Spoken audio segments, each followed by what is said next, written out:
good to go? 7th grade? Super.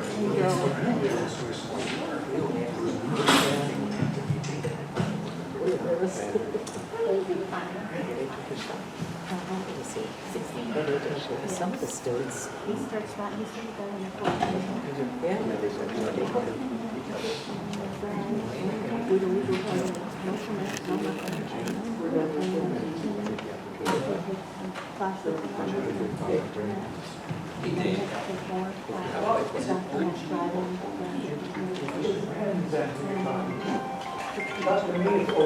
It's open, okay.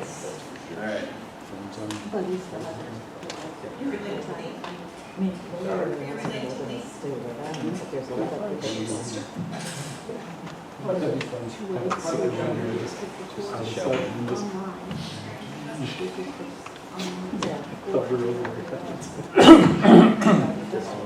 Okay, it's 7:29, so we're going to age. Well, my daughter did all the driving on this trip. And she's been driving for years, but I still did. We went to Canada. It was my anniversary gift.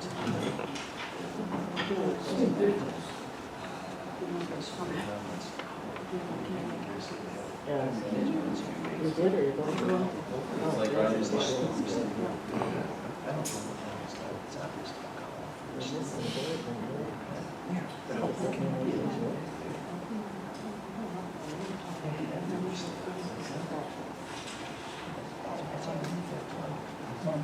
Gonna go? All right, well, let's bring the Thursday, June 6, 2024 Webster Town Board meeting to order. Pledge of allegiance. I pledge allegiance to the flag of the United States of America and to the republic for which it stands, one nation, under God, indivisible, with liberty and justice for all. Dolly, roll call, please. Supervisor Mary? Here. Councilwoman Vitale? Present. Councilman Cahill? Here. Councilwoman Wynn? Here. Councilwoman Wright? Here. County Attorney Lewis? Okay, we have a pretty robust agenda tonight, starting out with two public hearings. The first public hearing, actually, it's a bit of a deja vu because we had a public hearing on March 7th of this year for the same repealing and replacing the sections of 257, 165, 257, 166, and 257 of the Webster Sewer Code. We decided to table the resolution to vote on those code changes kind of under a measure twice, but once philosophy. And I think it was a smart thing to do because we came back and rewrote the verbiage of the code change that we think will serve the town for years to come. And it's a code change that has to do with the one-time fee that commercial and industrial sanitary sewer users pay to the town when they start up their business and tie into our sewer system. So, did we have anybody? That in layman terms is what this is about, so I'm going to open the public hearing. And at least at the time when town clerk Dolly Boyer was outside, nobody signed up to speak on this. Is that still the case, or did anybody come in late that wants to speak regarding the one-time sanitary sewer system tie-in fee? Okay. Well, I guess I'm going to close the public hearing. And we have two resolutions here that are pertaining to this code change. Usually we don't vote on resolutions that spawn off of a public hearing the night of the public hearing. The board likes to, have a couple weeks to kind of take in everything that was said at the podium if anything was sent. And also any comments that came in via phone, email, and along those lines. So for instance, I said it was a deja vu. We did the public hearing for this on March 7th. We were slotted to vote on it on March 21st. The 2 weeks really did work out to our advantage because it had us see some situations that maybe we should change the verbs a little bit. But now that I think we have measured twice and cut once, I think we're ready to vote on this. But before we do, the town board members have any comments or questions? I feel like we've measured 3 or 4 times. Yeah. The face, yes. Yes. And no, I have no issues with this. Okay. And I make a motion to approve local law to repeal and replace sections 257-165 and 257-166 of chapter 257 of the Webster Town Code. Second. Supervisor Flaherty? Aye. Councilwoman Conley? Aye. Councilman Cahill? Aye. Councilwoman Lynn? Aye. Councilwoman Ray? Aye. And sequentially, now that we have just changed that code, we'd like to discuss adopting the fee schedule for the remainder of 2024 that pertains to the augmented new code on this. Usually, Dolly, we do fees for a calendar year in the organizational meeting or around then, at the beginning of the year. And/or I know, Paul, we're trying to work toward getting fees that the town charges done at the budget process. That's right, now. So knock on wood, the 2025 fee schedule for all the departments, including sewer tie-in fees, I'd really like to adopt the 25 fees when we adopt the 25 budget in late October, early November. That's my Christmas wish, early. I think we can do it. But because we have heretofore not had a schematic of tiered fees for an industrial, commercial size entry user into our system, we really have to set those fees for 2024. Any questions, comments by the board? Paul, anything, because you, obviously, you were spearheading creating that fee schedule. Right, we actually set up the fee so it's kind of on a sliding scale based on how many EDUs are expected at the commercial property. It's in a range of, the typical charge is $1,000 for one EDU. So that will go through $499, and then we have a sliding scale that goes to 2,000 or greater. The fees go up $1,200, $1,400, $1,600, and $1,800 for 2,000 EDUs or greater. And in layman terms, like if a developer is building a 50-house subdivision, those 50 single-family houses would be, at our fee, paying $1,000 one time to tie into our sewer system. However, if a large commercial or industrial user is coming in and putting 2,000, the equivalent of 2,000 homes into the system, that might be their business is just very, I know that, Art, you told me that car washes are notorious for having a lot of discharge into your sewer system. So the larger the commercial or industrial user, the more we're going to charge them for coming into our system, and they bring complexity that we usually don't get when we tie in a house. Any other comments or questions? No.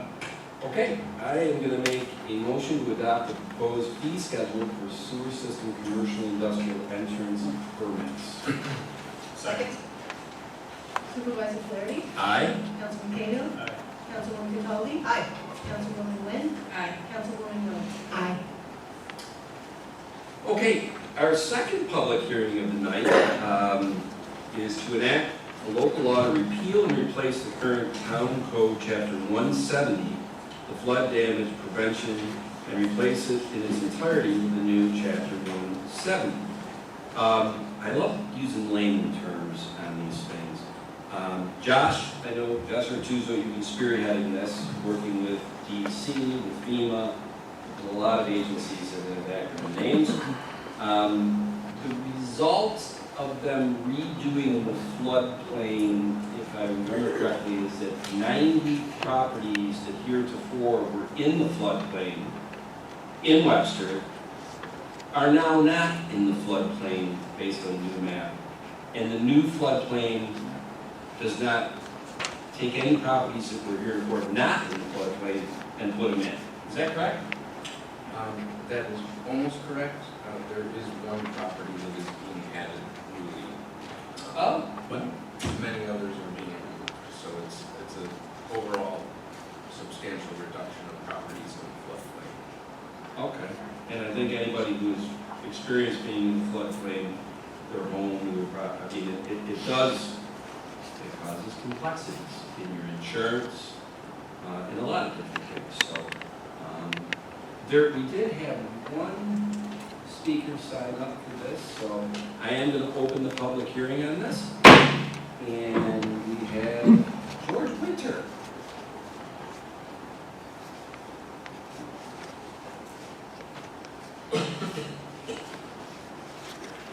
Good evening. How's the board doing tonight? Good, how are you? Good, thank you. I've been up here a long time, and that's good. I'm here to talk with you briefly about something that I know I came in and talked with the supervisor about when he first took over running the town. That was drainage. And he said that, we would get to my drainage problem down the road once we get new people in the highway department, things up and running and going, and now you're making changes to the code. I'm sure they're going to be just fine. I haven't seen them yet, but I'll be glad to compare it with the original code. I was very involved with drainage with my assignments. I spent 17 years with the town. I went mainly as code enforcement officer, but I did a lot of drainage projects also. We moved into the town of Webster in 1994. That's like 30 years ago. And when we moved in, we really didn't have any problems with water. I had a sump pump that rarely turned on in January. No problem whatsoever. And then a builder built out of the house across the street from us at 591 Lake Road, 561 Lake Road. And he decided to cover up the pond that was there forever. And it's on all the maps, if you look at a county map, there's a pond that shows up every time. He covered that pond up and then just made a little drainage ditch against the town approval of what he was doing, and then he got away with it. And it's sad because immediately after that, we started to see water and water and water. My sump pump now, is still running right now. In January, the sump pump runs twice a minute, as much as twice a minute. That's essentially 2,880 times a day, if you're counting. And it's unacceptable. We asked Gary Kleiss when he was here, 2011, we approached the highway department to do a drainage district, get something going to put in a field capture system around Forest Lawn's field, Forest Lawn Drive side and Shipwell's Creek side. That didn't go anyplace. Joe really wanted to put in a turnaround at the end of this Forest Lawn Road for snowplows, and he got that, and we got some drainage issues taken care of at the west end of Forest Lawn Road, but nothing was ever really done to solve the problem that we've got Shipwell's Creek and Forest Lawn Road. Now, we got one guy that's got 5 sump pumps on that road, and we got others that have flooding issues, ponds in their property for 3 months of the year. We just need someone to respond to us, get back to us, and call us. We'd like to have a meeting, let us know when it can happen, and sit down and talk about what Gary Kleiss has recommended and just get it done. The connections are there. It's just a matter of putting in the field drainage, and I'm sure it will really help us a lot. So that's why I'm here to talk, about it. We changed the code, and hopefully that's going to help you do some things administratively, maybe make things easier. But we're all being charged now, because we have a drainage fee, and we're all being charged, so there shouldn't be a problem not having the money. All right? That's all I got to say. Any other questions? Did you say one person has 5 sump pumps? Is that in one house? Yes, 5 pumps, yeah. 5 sump pumps, that's a problem. 5, because he's worried about being a failure. Right. He tried some mechanicals and backups, and they didn't always work. I got my backups, I got 2 sump pumps. And my backup's a water hydraulic backup, and it does work. But you gotta run them on a regular basis, otherwise it'll get gummed up. But I run one full horsepower sump pump, and my sump pumps I replace every 3 to 4 years. So they wear out when they run that much. So you've got to stay on top of them. I got an inventory of sump pumps. Not everybody needs to do that, but I do. Any other questions? Thank you very much for your time. Thanks. Thanks, George. Josh, I know we had the Forest Lawn neighborhood in here at the last board meeting for the historical aspect of their neighborhood. I don't know if you know this off the top of your head. Are any of the 90+ properties being taken out of floodplain down in the Forest Lawn neighborhood? And is the one that is being included in the new floodplain in the Forest Lawn? So off the top of my head, I do not recall where that one single property is, or if any of the properties being removed are in that particular neighborhood, but we can certainly follow up. Yeah, and George and I have known each other a long time, from hockey days, his granddaughters. We will have, we know where you live, George, so to speak. We'll have Pat Stevens, the highway superintendent, and his foreman who handles drainage, get a hold of you on what you just said. And I will forward to them the file I have from 2020 and 21, when you met at my office 5 times over that period. So I'll make sure that the highway superintendent and the foreman for drainage get a copy of that file, and we'll go from there. So, next up tonight. Oh, that's right. That was really, okay, we're on the floodplains. Are there any other speakers that want to talk about the floodplains that the federal emergency FEMA redid, and that's why we're changing our code? Okay. I'm going to close the public hearing. Josh, I want to ask you a question I said earlier. Optic-wise, we like to not vote on a resolution the same night as a public hearing, to give time to hear, think about what has been said at the podium and what has been written. We have the resolution here. I would say 2 things. One, and Mr. Winter's comments up there have really nothing to do with this floodplain issue. That's an isolated drainage issue. Is there any rush or deadlines of why we would want to get this in the queue today? Because I know you have to go to the state. It takes 30 days to get it up. Is there anything that really would be advantageous to us doing it today? But I have not gotten calls or emails, and I don't think any of the board has, against this, because like we said earlier, this is actually a good thing for a lot of properties that were in a flood zone that would cause all sorts of angst through that are now out of the flood zone. Correct. And I too have not received any calls or inquiries or concerns from any residents. We are required to adopt this ordinance by June 30th at the very latest, to provide a 1-month buffer for when the maps take effect at the end of July. So we built in an extra couple weeks there, but given that there's no concerns or pushback, I would have no issue with the board taking a vote on it this evening. Yes, ma'am. I have a question. FEMA is the organization that actually prepares these floodplain maps, correct? This is not something that we have any say in necessarily. Correct. There was a formal appeals process for communities, but because of the situation Webster was in, unlike Greece, who had over 200 properties added into the flood. But they got people at that public hearing. Yes. So does FEMA notify that one property owner whose property will now be included in it? Yes. Did they get a notification about that? Residents should have been notified directly from FEMA. Do they also notify those whose properties will be taken out of the floodplain maps? I would imagine so, because those properties will no longer be required to carry flood insurance. Right, okay. Thank you.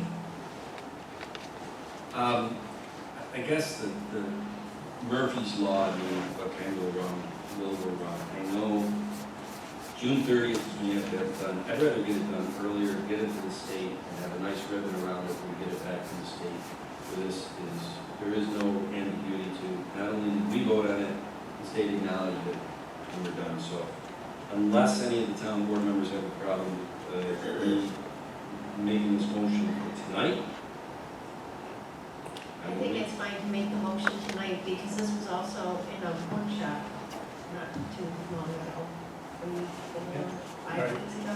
So we went through this in detail at that time, and it's really more beneficial with so many properties coming out. So I don't see a reason to wait any longer. Jenny, yeah? I agree. I agree. Make a motion to approve a local law to repeal and replace the current town code, chapter 170, flood damage prevention, and replace it in its entirety with a new chapter 170. Second. Supervisor Flaherty? Aye.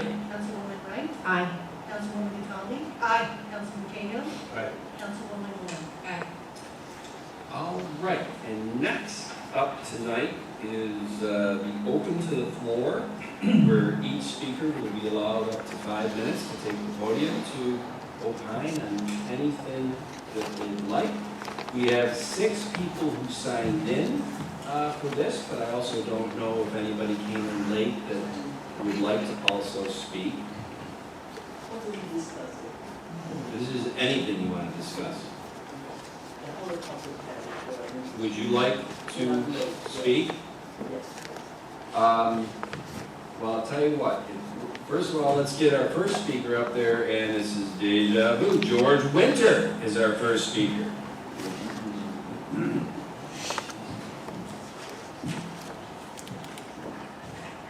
One more time, and I'll be brief.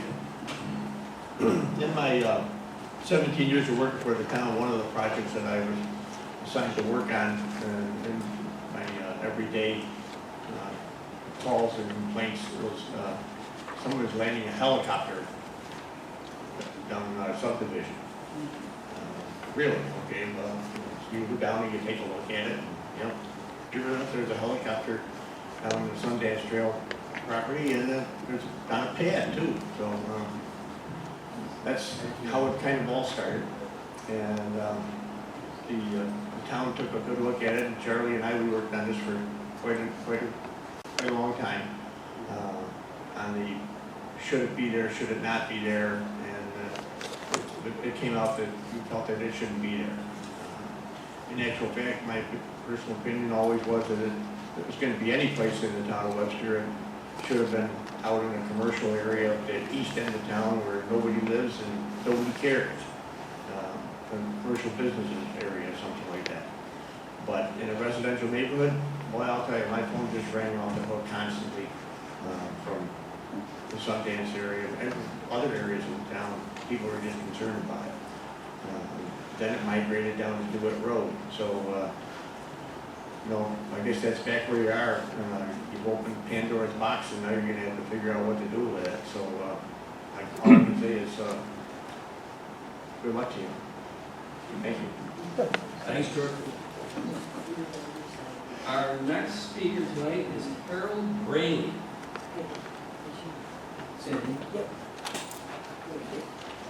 So,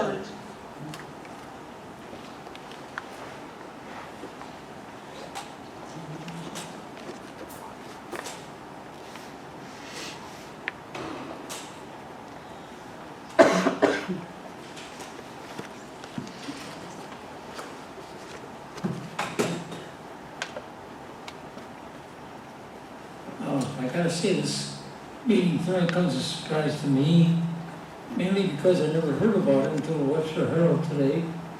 And to put an airport in the town of Webster should be published, well published. What we're talking about here is not a single helipad. We're talking about a gentleman who wants to start an airport. And we have a lot of helicopters, because the city of Rochester, the municipal airport, don't want them. They're very restricted on how we can fly in and out of the airport. And tonight, the board should consider setting some restrictions on how they're gonna fly in and out of there. And there's not much more I could say, other than, remember, Irving, it's a residential area. You got a 1,000-pound airplane. It takes 1,002 pounds to lift it. So the thrust from that airplane would rattle a train in their cabin. I know from 2007, when we used to fly around there. And I can tell you right now, of course, I won't be around, so it won't matter. I'm just saying that you should set parameters on this whole thing before you just give Mr. Cassini a permit to go crazy. Thank you. Thank you, Harold. Next up is Al Simmons.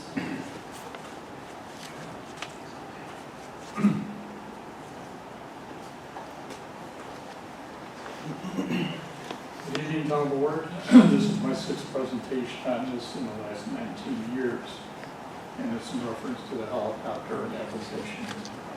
John Kashani was proposed. I'm not going to tell you about safety.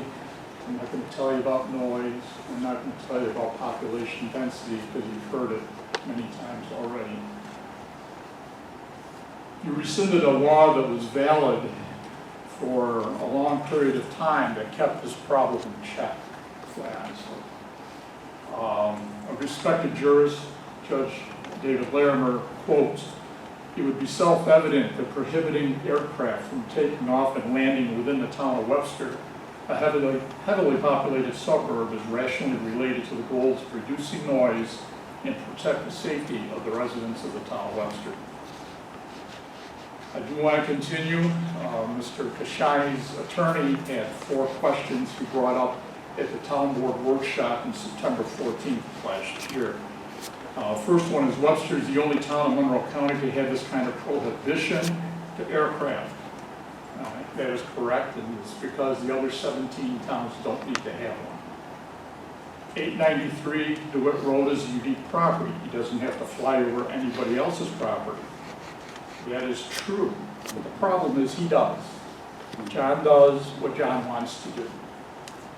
John parks his truck in front of your house, John takes pictures of your house, and John hovers over your house, right there up in the air, and I can watch it. Okay? No one else has challenged the 17-year ordinance. It doesn't affect anybody else. And John's attorney presented photos showing 3 sides of the property. The reason you didn't see the photos on the 4th side is the hundreds of homes that are along DeWitt Road, the subdivisions, Bay Road, Colorado Drive, Duran, etc. Should the application be approved? No. Currently, you have control. Once you lose that or authorize permission for him to take off and land off of DeWitt Road, he's going to do what he wants to do. There's no prohibition for anybody else flying into this helipad if it is allowed to take place. And quite frankly, if you approve this, you're approving one man's hobby over the safety of all the residents in the northwest part of the town.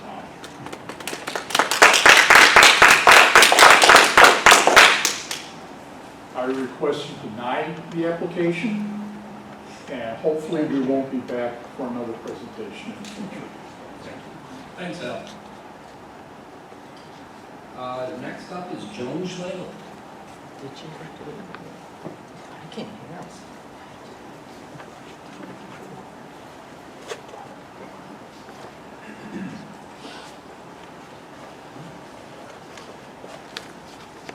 I'm Joan Schlegel. I'm actually here representing my husband who couldn't be here tonight. I'm representing both of us. I'll give you a copy of the remarks. And attached to the remarks, I have also included a copy of an information sheet from the FAA in which they state that if this is passed, the helicopter should operate in a manner to minimize noise, vehicular traffic around the site controlled, etc. And one of my biggest concerns has always been the traffic on the Bay Bridge, and I'm not sure how anyone is going to be able to control that traffic, but they sure are going to be very aware of the helicopter landing in such an unusual place. Now, these are the remarks that I've brought.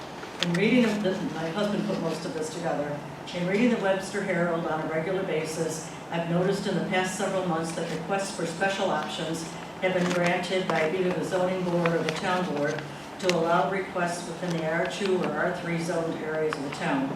It seems that there have been a number of accessory structures granted, and in some cases, requests to grant variance changes, and special use permits.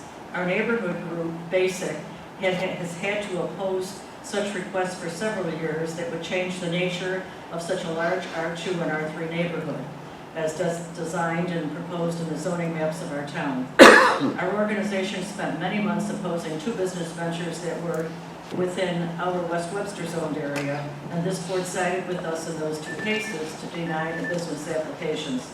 Now we must spend more energy opposing Mr. Kashani's heliport application, which is yet another business venture that doesn't fit into the zoning plan that the Webster Planning Committee has designed for West Webster. The taking off and landing at this site at the DeWitt Road location has many of us neighbors living within a block of this heliport upset and on edge, emotionally distraught, and very concerned about our safety. Many of us feel that this landing area, being as close to so many of the houses tightly surrounding this site, is totally an unsafe place to have such an operation, simply because of the myriad of things that can happen and create unsafe situations. History of helicopter oddities, we call them, have occurred in the United States on several occasions where the most talented pilots have lost control of their transport, with situations occurring that they had never expected, but we were unavoidably and unable to correct. No flight is ever without the possibility of such an incident happening. Many of us here are more than just concerned. We have this designated zoning map in our town for a reason, but to weave through this map a host of other than zoning sends out a loud message that such maps are indeed unnecessary.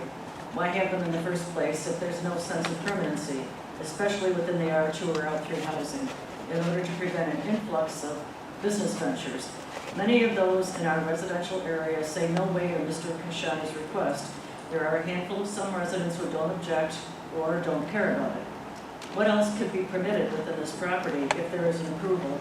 Fuel, equipment, an accessory structure, or business use?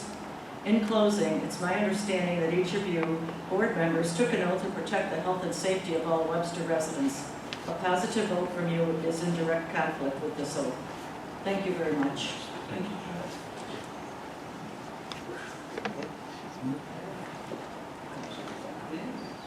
Jan Lenzy, is that Yep. correct? Is that correct?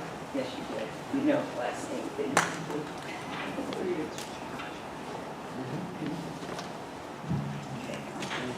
Okay. I'm here in regards to the helicopter.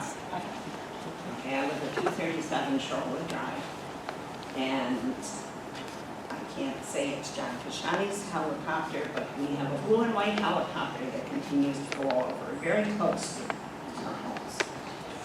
So that is a concern.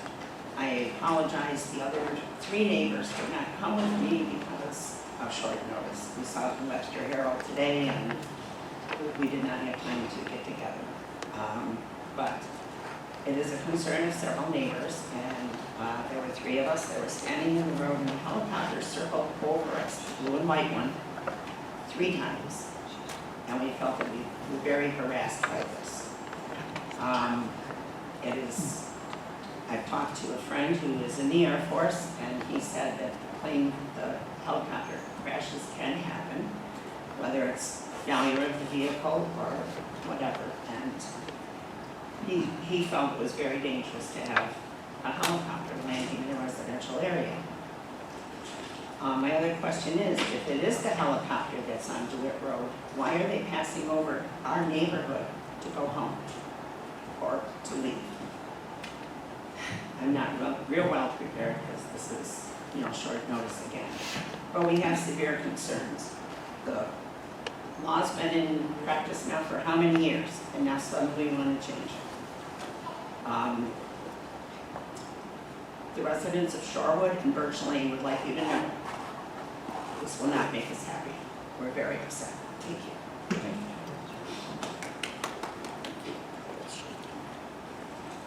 Next up is Jared Hurd. Don't shake your head at me. Pardon?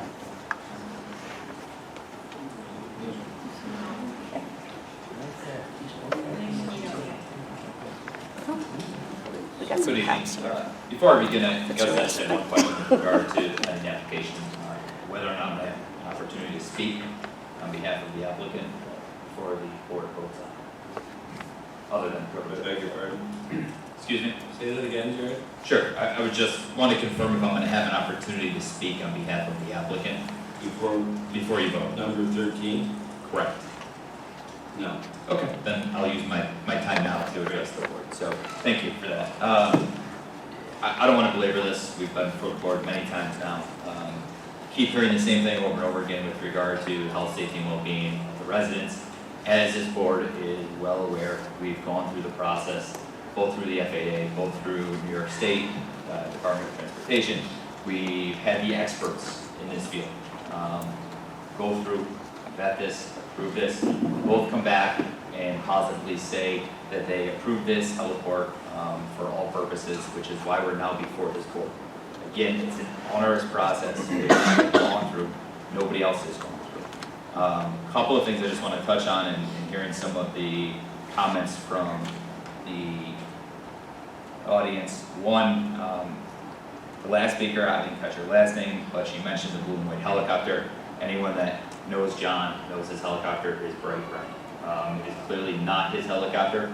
In fact, her comments do nothing more than assist my client's application before the board, because the reality of it is any helicopter can fly over the town of Webster at any time. That is the reality of it. The town has no ability, no jurisdiction to in any way govern airspace. We all know that. We've gone over that many, many times.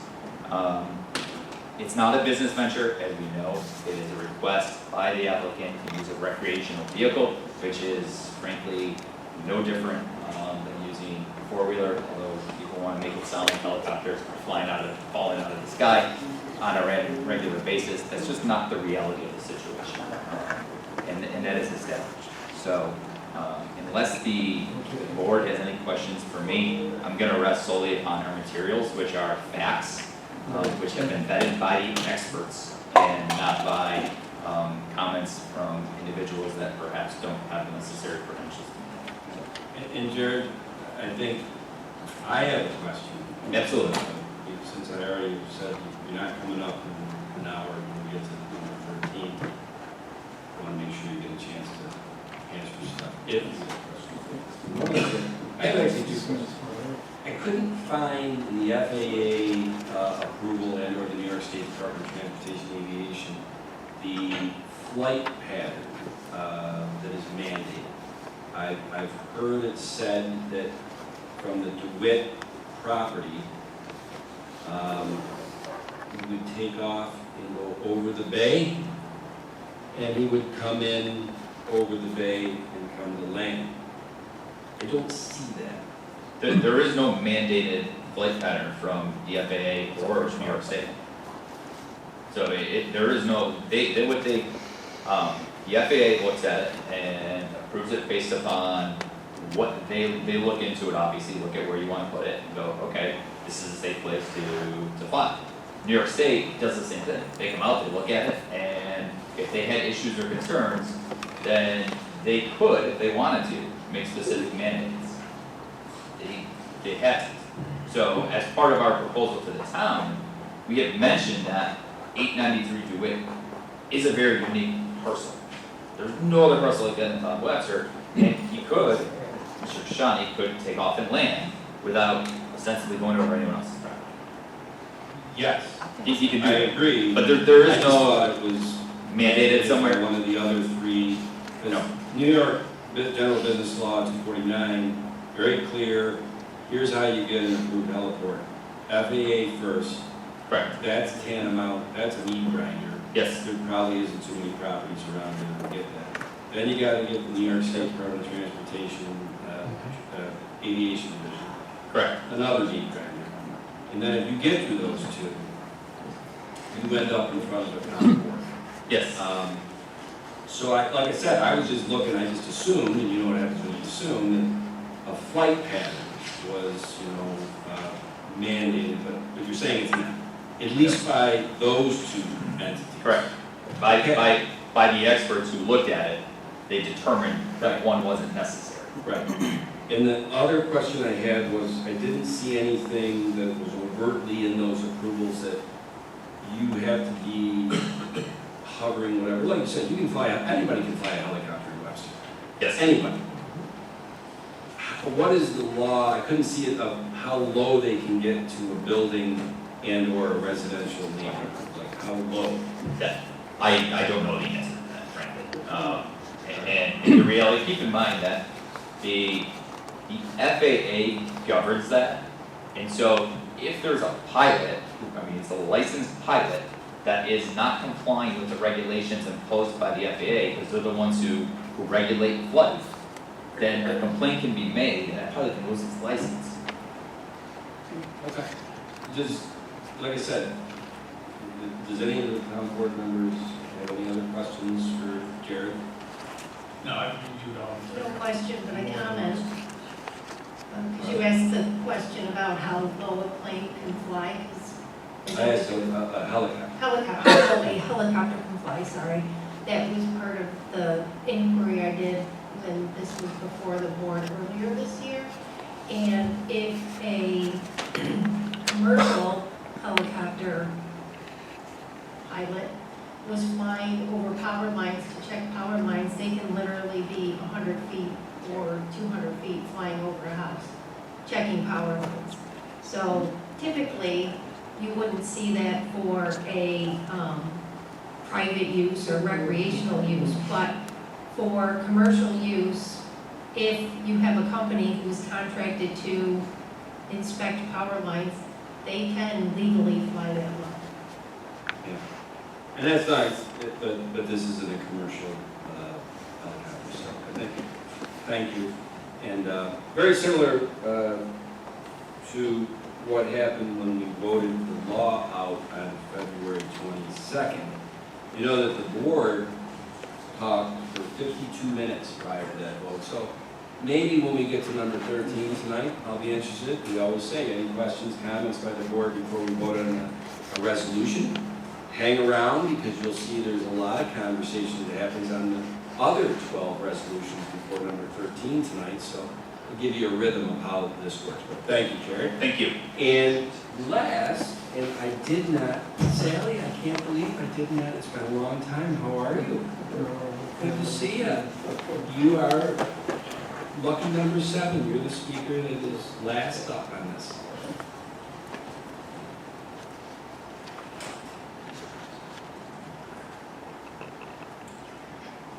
I must say, and I'm a bit embarrassed to say, this is the first town board meeting I've attended ever, and I've lived in Webster a long time.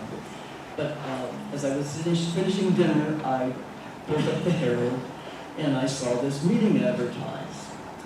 And I've heard people speak very well and succinctly about the issue of the helicopter pad, so thank you all, because I am not prepared. I've just come because I felt I had to say something. I live not that far from DeWitt Road, quite close to the bay, and I am concerned about a helicopter pad in a neighborhood, in a residential area. I don't know how many of you have ridden in a helicopter or been near one when it takes off and lands. It's loud, really loud. In fact, we were on one at one time. The first time I was on, we had our young son he cried because it was so loud. So I'm quite concerned about this issue. I haven't followed it nearly as well as many of you have. But I hope that it is not approved in that residential neighborhood or any residential neighborhood within Webster. Thank you. Thank you, Stanley. Okay, I don't know if I have my dean or my colleague here, but is there anybody else that came in late or would like to speak on this? I'd like to speak, sir. Well, let's go. And if you didn't sign in, can you clearly give your Chris name? Belt. Pardon? Chris Belt. B-E-L-T. Chris Yeah. Belt and your address? 306 Lenora Lane.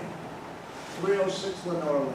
306 Lenora Lane. Yes. Okay, the podium is yours. Yeah, I'm just, I hear all these concerns over here about things that are very invalid.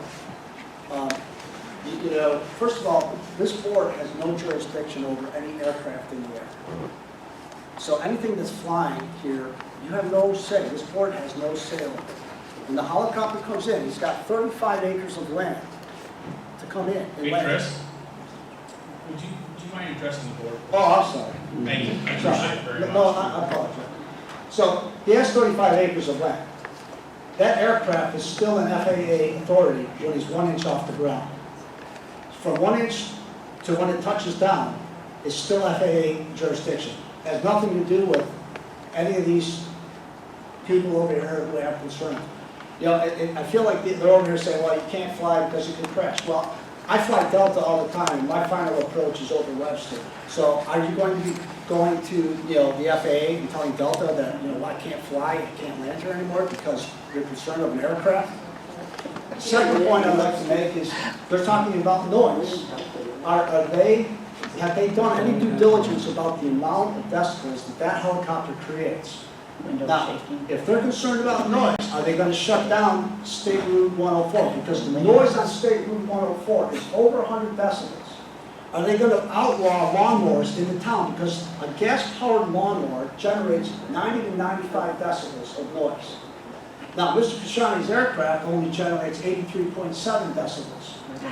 So it's significantly less. So I don't know what they're hearing, but I think they're just, they have an emotional feeling about this and not a factual feeling. And it really should be a concern to the town that we approve and go forward what's already been done. This gentleman made a case that he hadn't heard about, the helipad, that it's been licensed by the FAA for over 20 years. Where's he been? I mean, it's public knowledge. You can go on the FAA website and look it up. There's over 100 private heliports in the state of New York. I've looked them up. It's not uncommon. This is a unique piece of property. He's a commercial pilot. He has a license. He's controlled by the FAA. The aircraft is monitored by the FAA. These people sit and say he hovers over my house. You know what? Prove it. Because you have the ability to prove it. How? Call the FAA. Okay, all right. I'm going to stop this right now. I want you to step away for a second, Chris. I'll let you back. You got 2 minutes left. There will be decorum or I'll end the meeting. This is not a place where someone gets on the podium, says something that maybe you don't like, and you start pot-shotting from the crowd. Okay? That's not going to happen. You get a chance to speak when you're here at that podium. Does everybody understand? Thank you.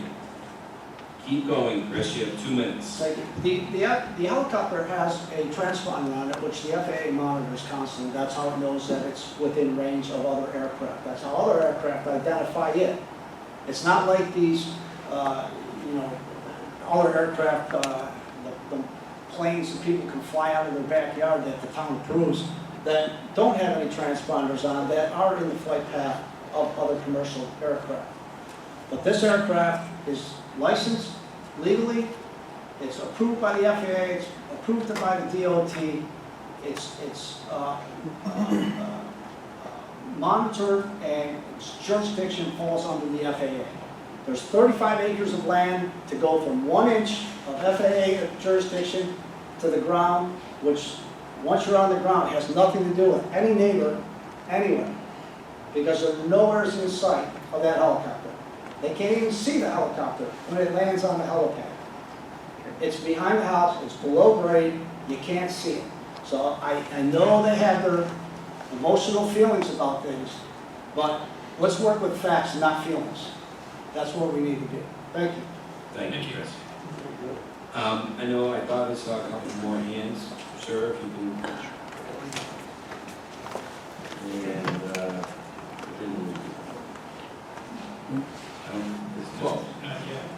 In your name is? Bill McDonald, 891 DeWitt.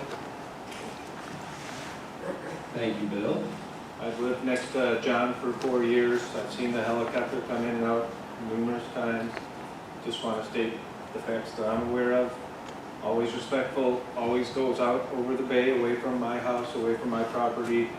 I don't have my dishes rattling. I don't have my siding blowing off. I have an above-ground pool in my backyard. I have furniture in my backyard. Never had an issue with any noise, any wind, nothing of the sort. Quite honestly, I do get more noise from 104 going over the bridge than I do as helicopter that handful of times I've seen it in 4 years. So I don't see it as a big problem. I don't know why. If you hear that from me, it doesn't pull any more weight because I'm the one who's legit right next door. Thank you, Bill. And then I think at least one, yes, sir. Two? I might have to get up there from the back. No, you My name is John Salzgiver, S-A-U-L-S-G-I-V-E-R,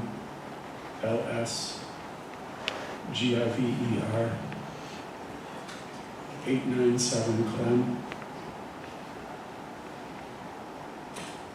So I wanted to just kind of confirm what the councilwoman said about minimum safe altitudes. There's a regulation in Part 91 which covers the operations that Mr. Kashani is proposing. Part 91 covers non-commercial private aviation, doesn't apply to commercial operators. The minimum altitudes for safe flight are 1,000 feet over congested areas, 500 feet over less congested areas. And the key to that is, except for takeoff and landing. That's something to keep in mind, because you can't start at 500 feet, you have to get to 500 feet. And as far as referencing commercial operators, flying much lower than that, I live right next to substation 73 on Clem Road. And many times a year, they inspect those power lines that come in and out of that transformer. There's power lines east and west, and there's a line that goes south from that transformer, and they fly up and down the power lines inspecting them. It's an important thing that they have to do to keep the lights on. And those helicopters, the one that I've seen has been blue, or blue and white. It's probably a Bell Jet Ranger, which is a pretty common helicopter. But it's not Mr. Kashani's helicopter.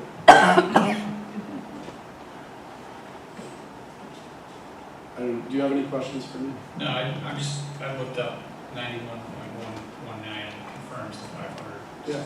500 level that you're speaking about, so yeah, I appreciate it. Thank you, John. Thanks. Appreciate it.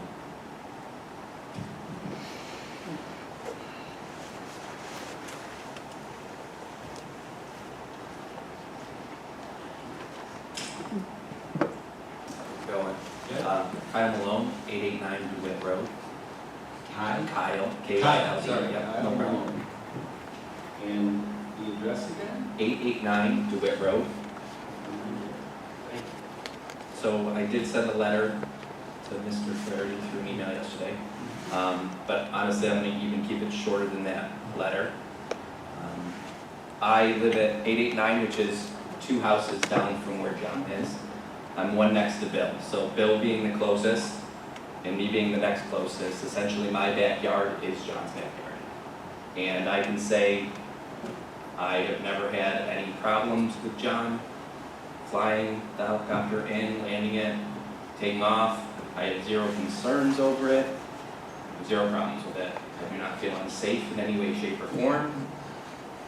And like I said, I think should hold some pretty solid water. Also, I think 3 years ago or whenever we had this, we had, I think, 15 other people that own properties along the way that had the same feeling as me, and we signed something saying that. So just want to bring that up. I do know that some people in the neighborhood, or further not in the neighborhood maybe, have the concerns, but the people that are the closest have both gotten up and said that they're not concerned about this. So that's all I really have to say. Thank you, Kyle. Thank you very much. And Kyle did receive. Okay, perfect.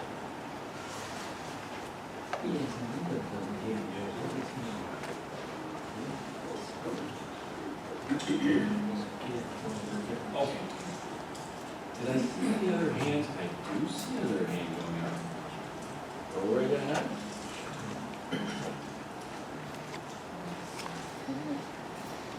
My name's John Musson, 658 Treasure Circle.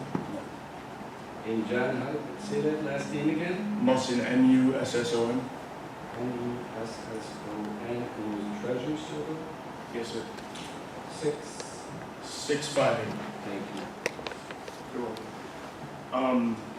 What I would like to do, I think the facts ultimately speak for themselves, and I trust that you folks will, you folks will see the facts and make the right decision. I respect the viewpoints of everybody in the room. I understand one gentleman has presented 6 times, and you gotta admire his tenacity. But what I want to speak to is, like I said, I don't have to tell you any more facts. That's been presented ad nauseum. I want to talk about John's character because these folks are presenting him as if he wears devil horns and he's there to fly his helicopter over their house and torment them. For one, gentleman who's been up here 6 times, if he put his passion into something else, like John put his passion into getting a helicopter license, maybe he could achieve something of the sort. It takes a tremendous amount of passion and a tremendous amount of work to do something like that. And somebody like John wouldn't risk that license and everything that it took to do that. I know people with way less than John, and he's way too humble to say this, so I'll say it. People with way less than John who flaunt way more, show off way more. This man just wants to enjoy his land, enjoy his life, and enjoy the things that he has. And I think people should just kind of live and let live. That's kind of my take on it. If all the people closest to his house don't care, why do people miles away care? It's not affecting them. It's really not. And I've been around this helicopter many times, and forgive me if this is out of decorum, but everything they're saying it's a lie. It's not true. It's just not. It's not shaking houses. It doesn't shake Kyle's house. It doesn't shake Bill's house. They're 50 yards away. How is it shaking the guy's house up the street? I mean, it's just not. It's not factual. It's exaggerated, and it's fear mongering. And that's my take on it.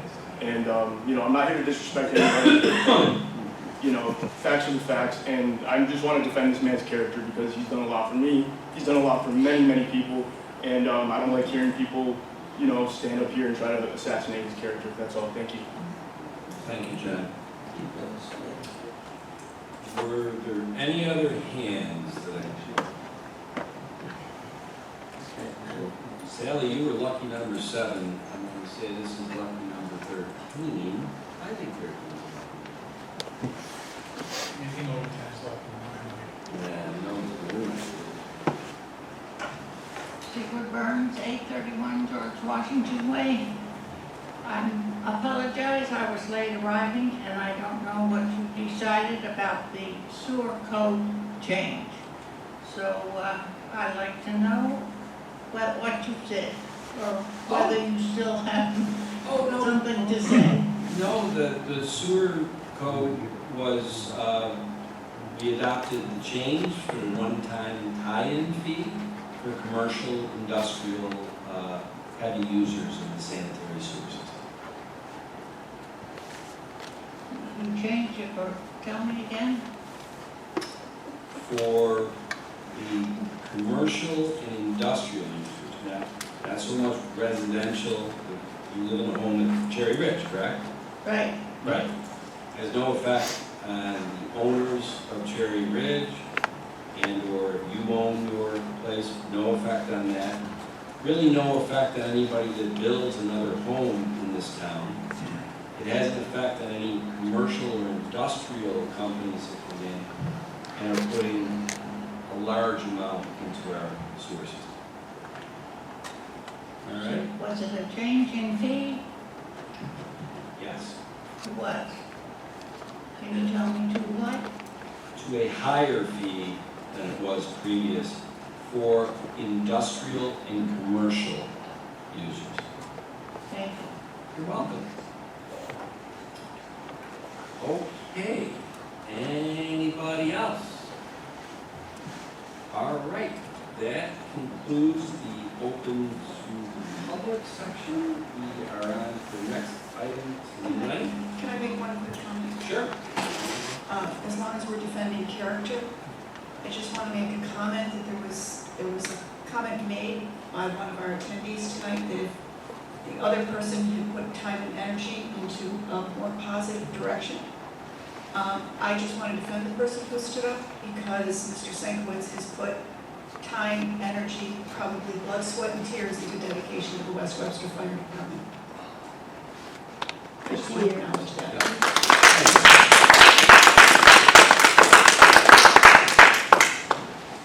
And Betty, I just will say, you know, I'm glad everybody clapped, and I think Al has done a tremendous job. When we had a public hearing on this helicopter repeal, someone took the podium, and it was one of the toughest decisions in a moment's notice, if you want to call it, I've had to make in 4.5 years as supervisor. As somebody stood on that podium and character assassinated somebody in the crowd. I don't like it, but I also understand free speech. I said decorum is, this isn't going to turn into a free-for-all.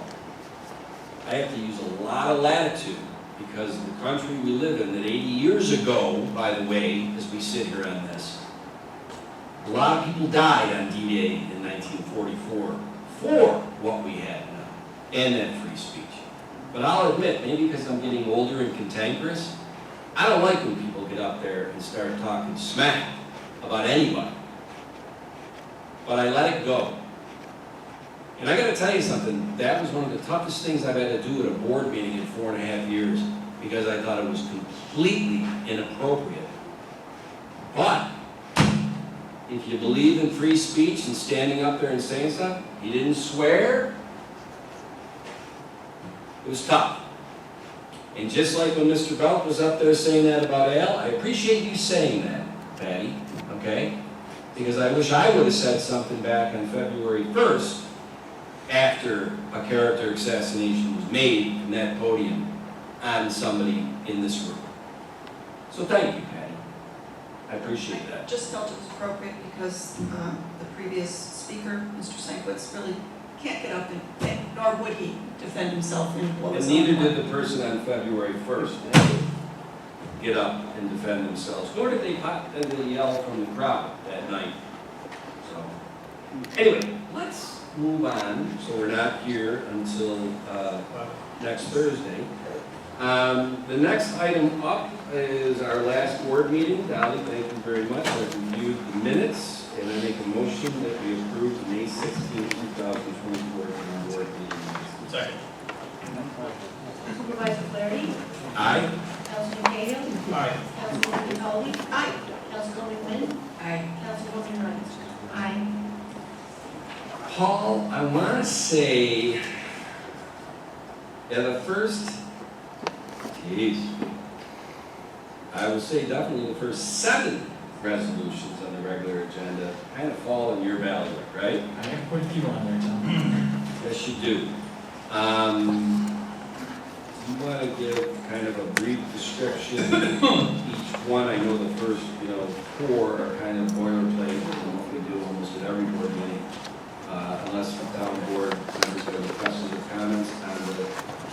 documents they got, the bills and prepaid warrants, purchase orders. Is it okay if Paul moves to describing number? Well, Don't we have to still go through that? Yes. I'm gonna have to do the resolution. No, 1, 2, and 3. 1, 2, and 3, we just need to go through it. Jen reviewed the bills. They're We there. can do that. It would be nice to do it all at once, but I'm not sure we can. We'll go right ahead then. So, I reviewed the bills today and signed off on everything at town hall, so I move to approve the bills as submitted by the Director of Finance. Second? Councilwoman Wright? Aye. Councilwoman Kelly? Aye. Councilman Cahill? Aye. Councilwoman Lynn? Aye. Supervisor Cleary? Aye. And I've reviewed the prepaid warrants as submitted by Paul Adams, Director of Finance, and make a motion that we approve those. Second.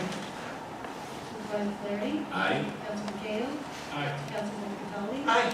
Councilwoman Lynn? Aye. Councilwoman Wright? Aye.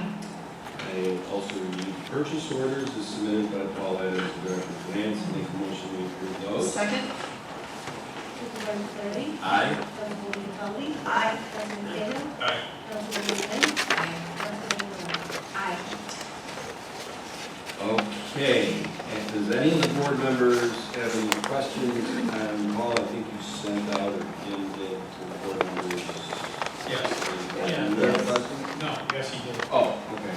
On the transfers, and/or the amendments of 2020. I have no questions. I give you a little background. Sure. Yeah, the next two resolutions are budget transfers and budget amendments. On the transfer side, we're covering, some of the larger things we're covering are some legal expenses related to some employment matters. Fees paid to our grant consultants. There was one error in the 24 budget. When Chris Bilo put his budget together for the recreation department, he left out one part-time supervisor, so there's a transfer, part-time recreation supervisor, so there's a transfer from our contingency to cover that. On the amendment side, we're transferring some funds from ARPA money to cover some of the bonuses that were given to our police department. And we're also covering some engineering consulting fees in the general fund. In the general what? Engineering consulting fees, we had hired a number of consultants when our engineering department was down, really downtown 4 or 5 staff. Yeah. For a good 8 months or so. I didn't know the department. Yeah, so the consulting expense was much higher than what we expected. Payroll was a lot less than we expected. I should point out that the revenue in the general part-time fund was also much higher than what we expected. So this budget amendment expands revenue and expands expense. And a lot of that is due to the fees that we've collected from the Coca-Cola payroll.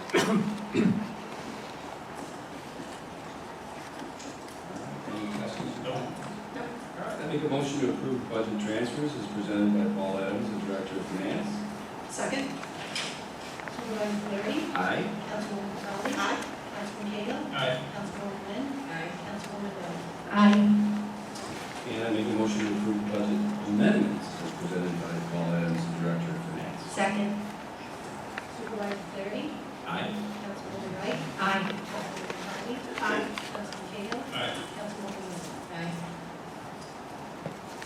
Paul, keep going.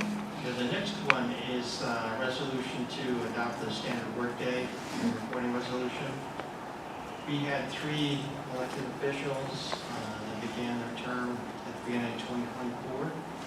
And the New York State retirement system requires them to do a time study. The purpose is to determine how many hours they work in a month. And that's used to give them credit for the New York State retirement system. So resolution just solidifies the data that was compiled, and it's used to report to the New York State retirement system. Any questions? I make a motion to adopt the standard workday and reporting resolution for New York State and local employees retirement system. Second. Supervisor Cleary? Aye. Councilman Cahill? Aye.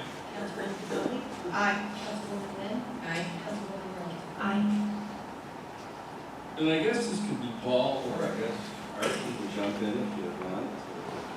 Yeah, Art could probably give a little color to this one, but we're actually closing capital project 8022, which was a renovation of the Flynn Road and Longwood pump stations. It was originally funded with an $860,000 transfer from the sewer capital reserve. I believe we ended up doing some extra things, so we ended up being over about $54,000. We're going to transfer that from the sewer fund to the capital fund to close things out. Yeah, that's correct. So Clem Road is one of our larger pump stations, our second largest pump station. It was in dire need of upgrade. We were able to go in, install new pumps, new controls, a standby generator that was modern. The original one was there, which is about 35 years old. So the station is in great shape for many, many years to come. Longwood was that was a, let's say, a bit of a smaller upgrade, a smaller pump station, but we were able to resolve some long-standing issues, flooding and so forth, that the station regularly incurred. I think maybe you were out there once, in the middle of the night with us. So that's all been resolved. Those stations are running well. So it's nice to have those headaches off our plate. In our resolution on the agenda 9, 10, and 11 tonight are going to be pertaining to our largest ones, possibly. So as one door closes on Fawnwood and Clem, I guess potentially another one is going to open on one of our other pump stations. How many pump stations? 20 in town? 22. 22. And similar to our sewer plant, they all were kind of put in 50, 60 years ago. And they basically, I know this, one of the first month or so in 2020, I was supervisor, you took me over to Clem and you basically said it's a visual. You got to take a look at this, our second largest pump station. This thing has nozzles. We can't turn because if we do, it'll snap off and all this raw sewage. You're absolutely right. And actually, I sort of forgot about that. There was a broken pipe valve in the basement, and it was clogged up with rags. So we went through the process back in 2020 to go through the board process and all that for explaining the dire situation, and we had reached a point where there's, just similar to our sewer plant, there were parts that aren't made anymore. We couldn't fix certain things, and we can argue all day long that maybe these things should have been looked at 20 years ago or 15 years ago. It doesn't matter. They're on us, we're taking care of them. And it's kind of nice to know that we are now done with Fawnwood and Clem. What exactly, Paul, does transferring $53,000 from the sewer fund to close that project mean? Basically, it means the expenses came in at around $914,000, even though we thought it would come in about $860,000. Okay. Yeah. So we have to make up the difference. There you go. To bring the capital fund back to zero. Gotcha. Any questions by the board or comments on this? Just a comment of the common theme that there's a lot of work that needs to be done across the town that hasn't been done in a long time. And that sometimes because of the age and the condition, it just tends to, you find things you don't expect and they can cost more. No, I think it was expected, and it's been addressed. I'm just fortunate, I think we're fortunate to have, Art and his team leading these projects that are well overdue. That's my motion. Make a motion to transfer $53,658.46 from the sewer fund to close capital project H022, the Clem Road and Fawnwood pump stations. Second. Supervisor Flaherty? Aye. Councilwoman Cody? Aye.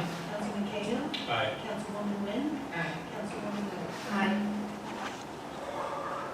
The next resolution on the frontline, the company frontline for court security through the end of '24, Paul Adams can talk to from a financial standpoint. If the board has any questions that need, I hate to do this to you, Chief, because you did me a solid in kind of leading the charge for us on court security a couple of years ago. If there are questions that are more answered by you, better answered by you, we'll see what happens. Paul?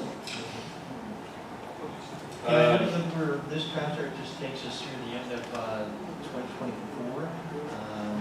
It's a higher rate than we're paying. The firm that we're using, I think they went out of business or reorganized themselves into Frontline somehow. Yes. Yeah, I think the rate's up maybe, what is it, guys, like 30%? Yeah, if you wouldn't mind. And as Chief Kohlmeyer is going up to the podium, I said before, layman, really we used to have unarmed, unpaid court security, and we were very blessed in town to have that resource for many years. Changes legislatively, societally, whatever you want to say. In 2020, it became very apparent that we needed armed security at the courts. It became kind of, I don't want to say the law of the land, but really every court in Monroe County had armed security. And so the town did a robust request for a proposal, sent it out. We had a couple of, I think, firms in the security business bid on it, and Swoops is who we hired, engaged, and they had a contract for 22 and 23. Swoops did, I don't know, they went out of business and or they restructured as Frontline. We have been operating outside of contract for the last 5+ months. The good news is they have still been supplying the appropriate staff for court security. We are making a decision that we really, just getting our new engineering staff up and running, who does our request for proposals throughout town. Their plan is to do another robust one in the fall of '24, but in the meantime, it made sense to us to basically go with the front line for the remainder of the year. I don't know if that... Didn't really leave anything. Exactly. You You can have a seat now. Okay, so I can go sit back down. Essentially, yes. Swoop was acquired by Frontline as through acquisition. Their rate is higher than Swoop was. We were operating outside of contract. In order to get us back on track, we want to go through the bid process for 2025, but to avoid a gap in service, because it is an essential service to us to have our security, we want to have a valid contract in place that the board approves to get us to that new bid process. And it's $10 an hour per guard at the time. Yeah. Yeah, I said, Chief, actually, believe it or not, if you watch the show of Law and Order, I guess, the police is separate from the courts. But Chief did us a solid back in 21 by basically helping get some security from analysis done from the Sheriff's Department and other places. So he helped us kind of right-size what our security was going to be in court. And I appreciate that. And I said, you'll get out of this, but you just can't get out of it, can you? Any other comments or questions on this? Okay. I'm going to make a motion. Oh, no, I'm not. I would move that we enter into a new contract with Frontline for court security through the end of 2024 and authorize the supervisor to sign said contract. Second. Councilwoman Kelly. Aye. Councilman Cahill. Aye. Councilwoman Wright. Aye. Supervisor Flaherty. Aye. Councilwoman Lynn. She has stepped out, and I think I don't know what you say to that, Charlie. You've got We got a 4-0, so, Yes. I don't know how you say that. Okay, So now the next three, is this where Paul, you want to start doing, Paul Chatfield? Start doing a presentation that kind of cascades into 9, 10, and 11 tonight. Sure. So Paul Chatfield from MRB, Engineering Associates, MRB Group. Thank you. Podium is yours. Thank you. So tonight I'm going to give a very brief presentation on the Webster pump station, which is the largest pump station in the town. It was constructed in 1980, 44 years ago. And I'm just going to run through and show you some pictures and just talk about a few things. But this is the pump station structure. So the station was constructed in 1980 and is located at 601 Bossburg Road. The pump station serves a portion of the town of Webster and also accepts flow from a portion of the town of Penfield through Monroe County Pure Waters diversion structure. And I've got to tell you, as I've told you before, related to this, our Patron in the sewer department really do a remarkable job in operating the system and being stewards to the system. In 2021 and 22, MRB Group put together a comprehensive analysis of the pump station and the force main that leaves the treatment plant. And what we found through that analysis is that there is significant operational and maintenance problems that have plagued the pump station over the past several years. And a comprehensive rehabilitation of the station is necessary. The town has the opportunity at this point to apply for a Water Infrastructure Improvement Act, a WIA grant, as we call it, which may provide the opportunity for up to 25% funding for the project. The grant application requires three things. Preparation of the final engineering report. So we take that engineering report that we put together in 2022 and updated it with the final engineering report that was dated June 3rd, 2024. The second thing is to complete the environmental review process, commonly referred to as the secret process. The third thing is a bond resolution for the entire cost of the project needs to be passed by the board. All three of these items are required relating to the grant application document. So just a couple of concerns that we have identified in the station. The useful life of the pump station has been exceeded. Typically, a pump station, many of the components would have a useful life of anywhere from 30 to 40 years. Some components, of course, last a little bit longer than that, but significant improvements are necessary. There's one pump that's unused, unable to be serviced, limiting the pump station's capacity, causing backup of the wet well, which I believe, Patty, you witnessed that in October 16th of 2021. Somewhere around 10:30 p.m. on a Friday night, yes. Right. I recall that, yeah. So operating on a reduced pumps and due to valves not functioning is a very significant problem. And Art, you can jump in anytime you have anything to add. Actually, I do. So within the last 6 weeks, we've had 2 failures with our pumps. One of them has rotted through. We cannot take the pump apart. So we, if anybody knows about JB Weld, it's a pipe. We had to pipe it together to stop the leaks. Also, one of our other pumps, which we've already rebuilt, this will be the second time, is failing quickly. We are in the process of, we have a used component in our facility. We're going to rebuild that to save the town probably close to $80,000 as opposed to buying a new pump. One of the parts we're actually having machined is a stainless steel sleeve. Think about it's a tube, 6 inches long, 4 inches round.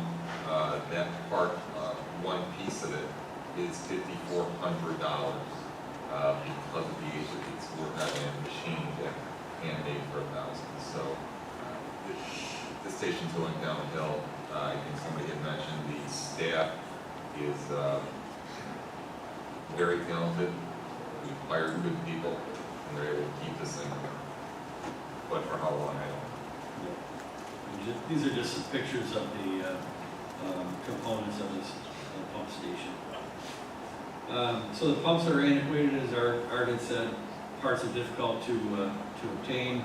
The ventilation system is inoperable. It's rotted out, excessive corrosion creates an unsafe condition. The bypass pump system is inadequately sized and unusable, and the wet well capacity is very small.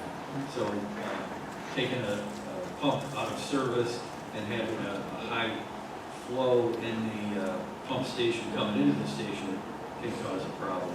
And here's just a picture of the ventilation system, the components. It's a very corrosive atmosphere. Could you just go back to that? Sure. On the left side, you see a block. Is the blocking in good condition, or is the step down, is that an issue? Yep, so as part of the analysis that we did, we included an allowance in the budget for structural repairs, and we have identified some structural concerns that need to be addressed. Okay. Typical like this, which is some kind of a settlement that has occurred over the course of time. There are a number of things that would be addressed from a structural standpoint. Now, is that above grade or below grade? That is above grade. Interesting. So before you move on, Paul, you can notice the yellow hoist on the top of that picture. That hoist is no longer operable. It's been rotted out because there's no air exchange in that room. And even if it was operable, the hoist is obsolete. We've been changing those out within the plant and other pump stations as well. So to pull a mixer that is below ground there, our staff has to get up on ladders, hook up chains and so forth. Not the most safe thing in the world. We do it the best we can and safest we can, but we do not have operating cranes that hoist anything. Okay. This is just a picture of the pumps, two of the existing pumps that are in the station. Some of the existing valves are inoperable, as I had mentioned. The emergency generator is original construction 1980 and is scheduled to be replaced. The electrical controls are also from 1980. Many components are antiquated and will be completely replaced also. Can you go back to that, please? So on the right side of that picture, there's a blue display screen, and there's a taped piece of paper there.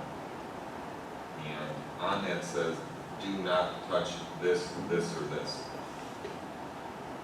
That's how bad the We are electronics definitely and state of controls. the art. Here's a real big concern. This is this gray line is this large line is the force main on the discharge side of the pumps, and the green lines are chemical lines that are currently not in operation, but are connected to the force main and are significantly corroded, and a catastrophic failure of the force main would occur if that line was broken, severed as a result of the corrosion. It's a very large concern. Force main bypass pumping system, again, is too small. The force main discharge manhole,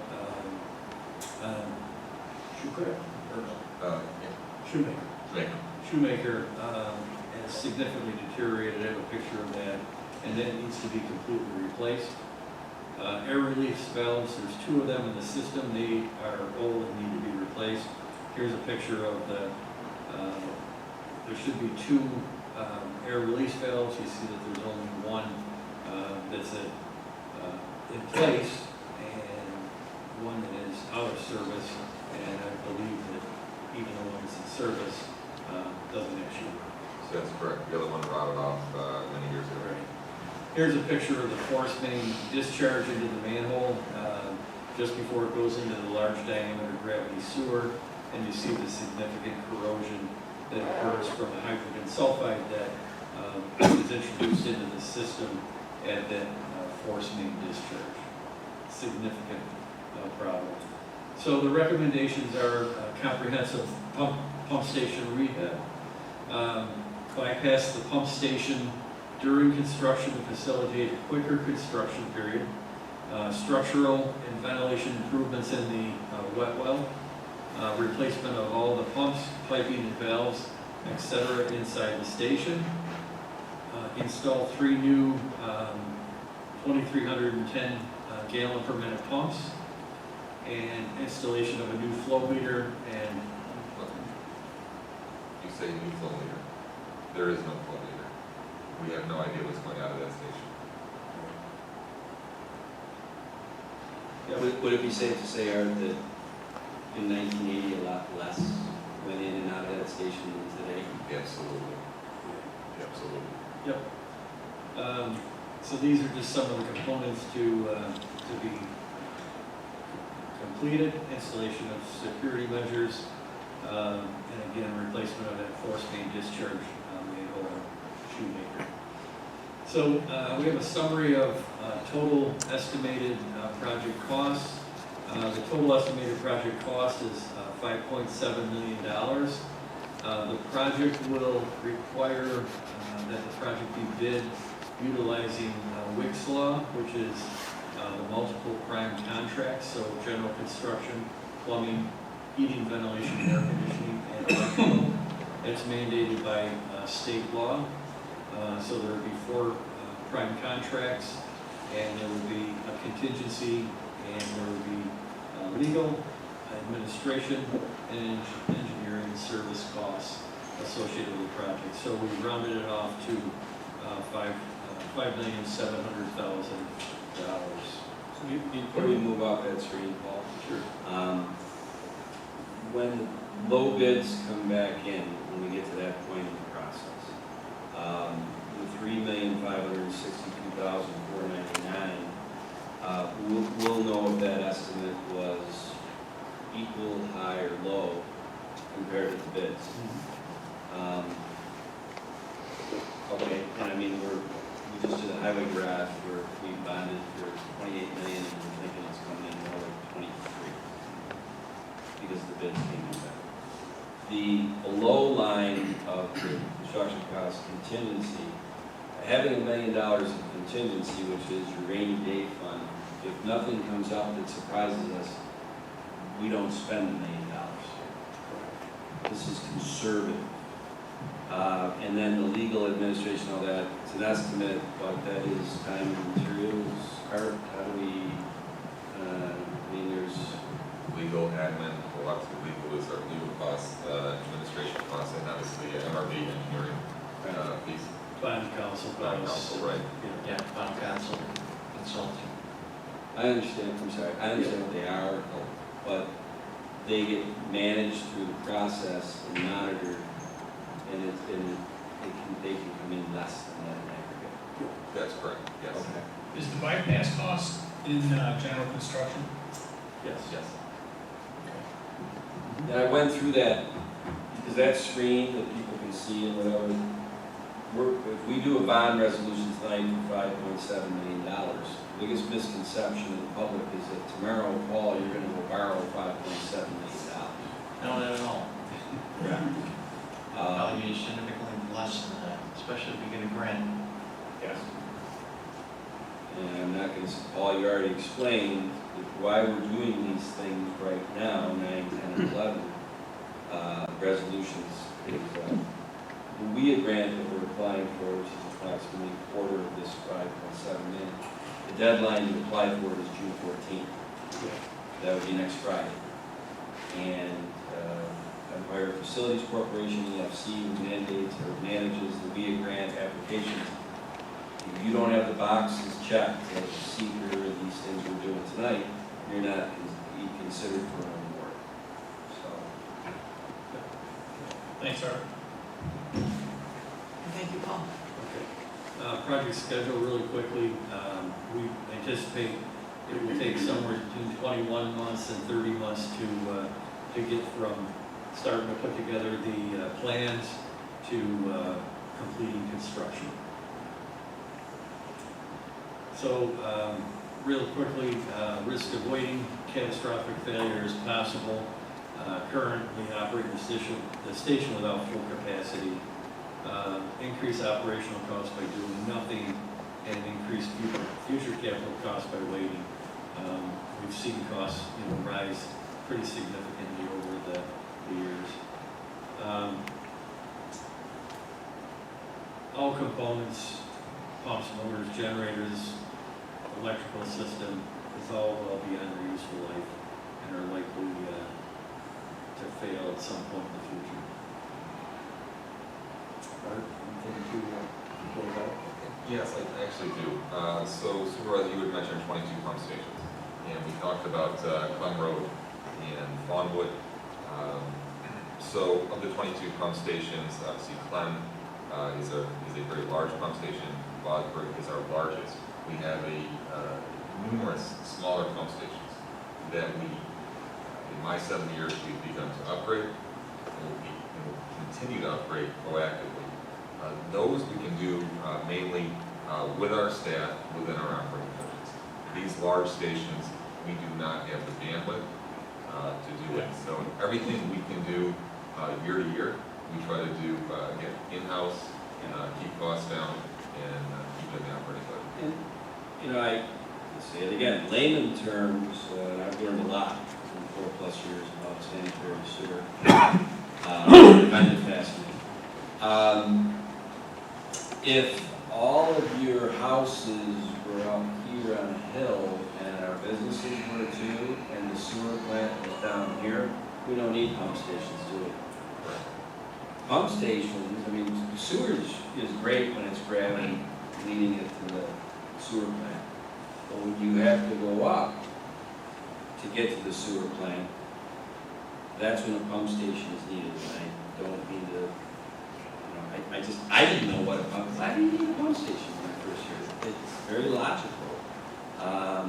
It's a grade thing. It's kind of like a lock on the Erie Canal. And the pump pushes it up to the next level where it then can go gravity fed down to the sewer plant. This is that simple. Yes. And what do we have, 400 miles of main? Something like that? Yeah, about that. Yeah. And you think about that in this town, 35 square mile town, we have 400 miles of sewer main throughout the town that somehow spider through these pump stations and end up in a roaring river, if you ever want to see something crazy, at the sewer plant on Phillips Road. And they have to maintain that 400 miles of sewer main. Wherever you live, if you're on the sewer system, your house laterals in to one of those sewer mains. It's unbelievable. It really is. It's kind of an engineering marvel. But they rot. They rot, and I use the word proactive twice a minute. Yeah. This is not proactive. It's well beyond its life. Yes. So, the only question go ahead. excuse me, is, if you look at these pictures, and obviously there's some serious problems there involved, and both brought that to our attention. My only question is, looking at a timetable of 21 months, in the event that there's this catastrophic event at that pump station, we have plans to react or? So that's a great question. We do have some very good partners in this industry, one being MRB, we have some very good partner contractors, and we just deal with it as it comes. It's, you can only plan so much. We talked about the pumps, and I really have a hard time throwing new pumps at this for, $80, $90, $100,000 and more. Right.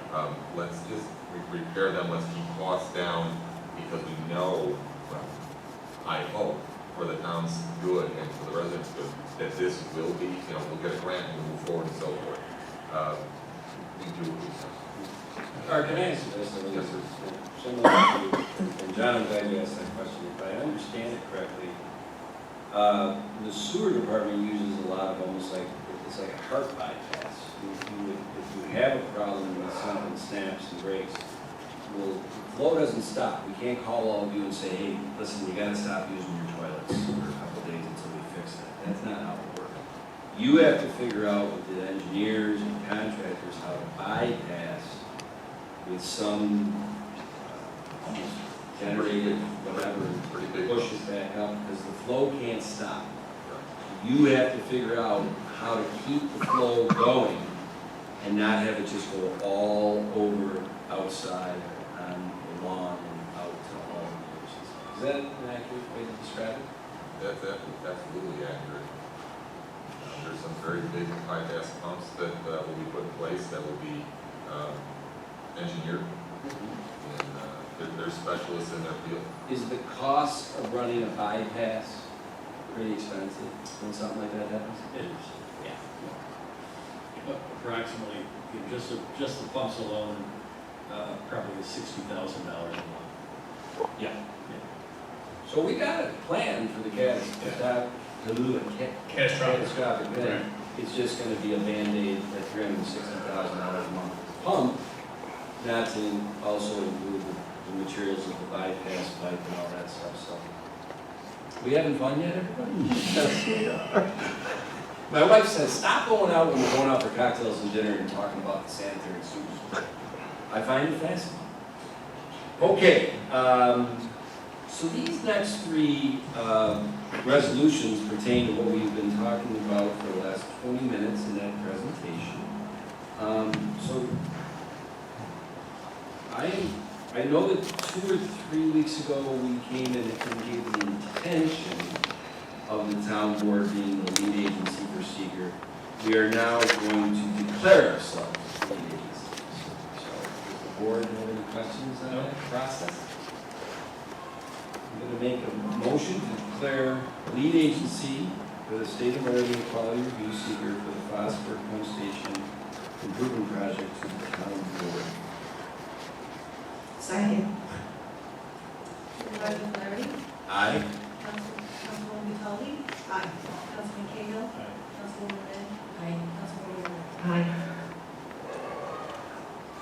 Patty, it's your I would move to issue a seeker determination of significance for the Vosburg Pump Station Improvement Project, and to authorize the town supervisor to sign Part 3 of the seeker form.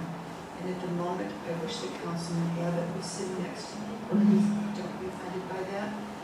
Because do I need to include what we're declaring this, is this, since we're doing the Part 3 form, does that pretty much say what we declared it to be type 1? Thank you. A type 1 action. Second.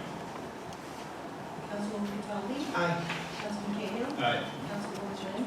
Aye. Councilwoman Wright? Aye. Supervisor Flaherty? aye, and Bill would be proud. I only say that because he was the seeker for his board. Yes. That's a pretty important clarification for people to look at this resolution 10 years from now. I heard him whispering in my ear. Yes. Bill whisper? No, he would have been yelling in your ear. Come on, man. And then, just for all, everybody, when we do this next resolution, we're not running out and borrowing $5.7 million tomorrow. Any questions on this bond resolution by the board? No. Make a motion for the Vosburg Pump Station Improvement Project to be bonded in an amount not to exceed $5,700,000. Second. Supervisor Flaherty? Aye. Councilman Cahill. Aye. Councilwoman Holly. Aye. Councilwoman Wynn. Aye. Councilwoman Lee. Aye.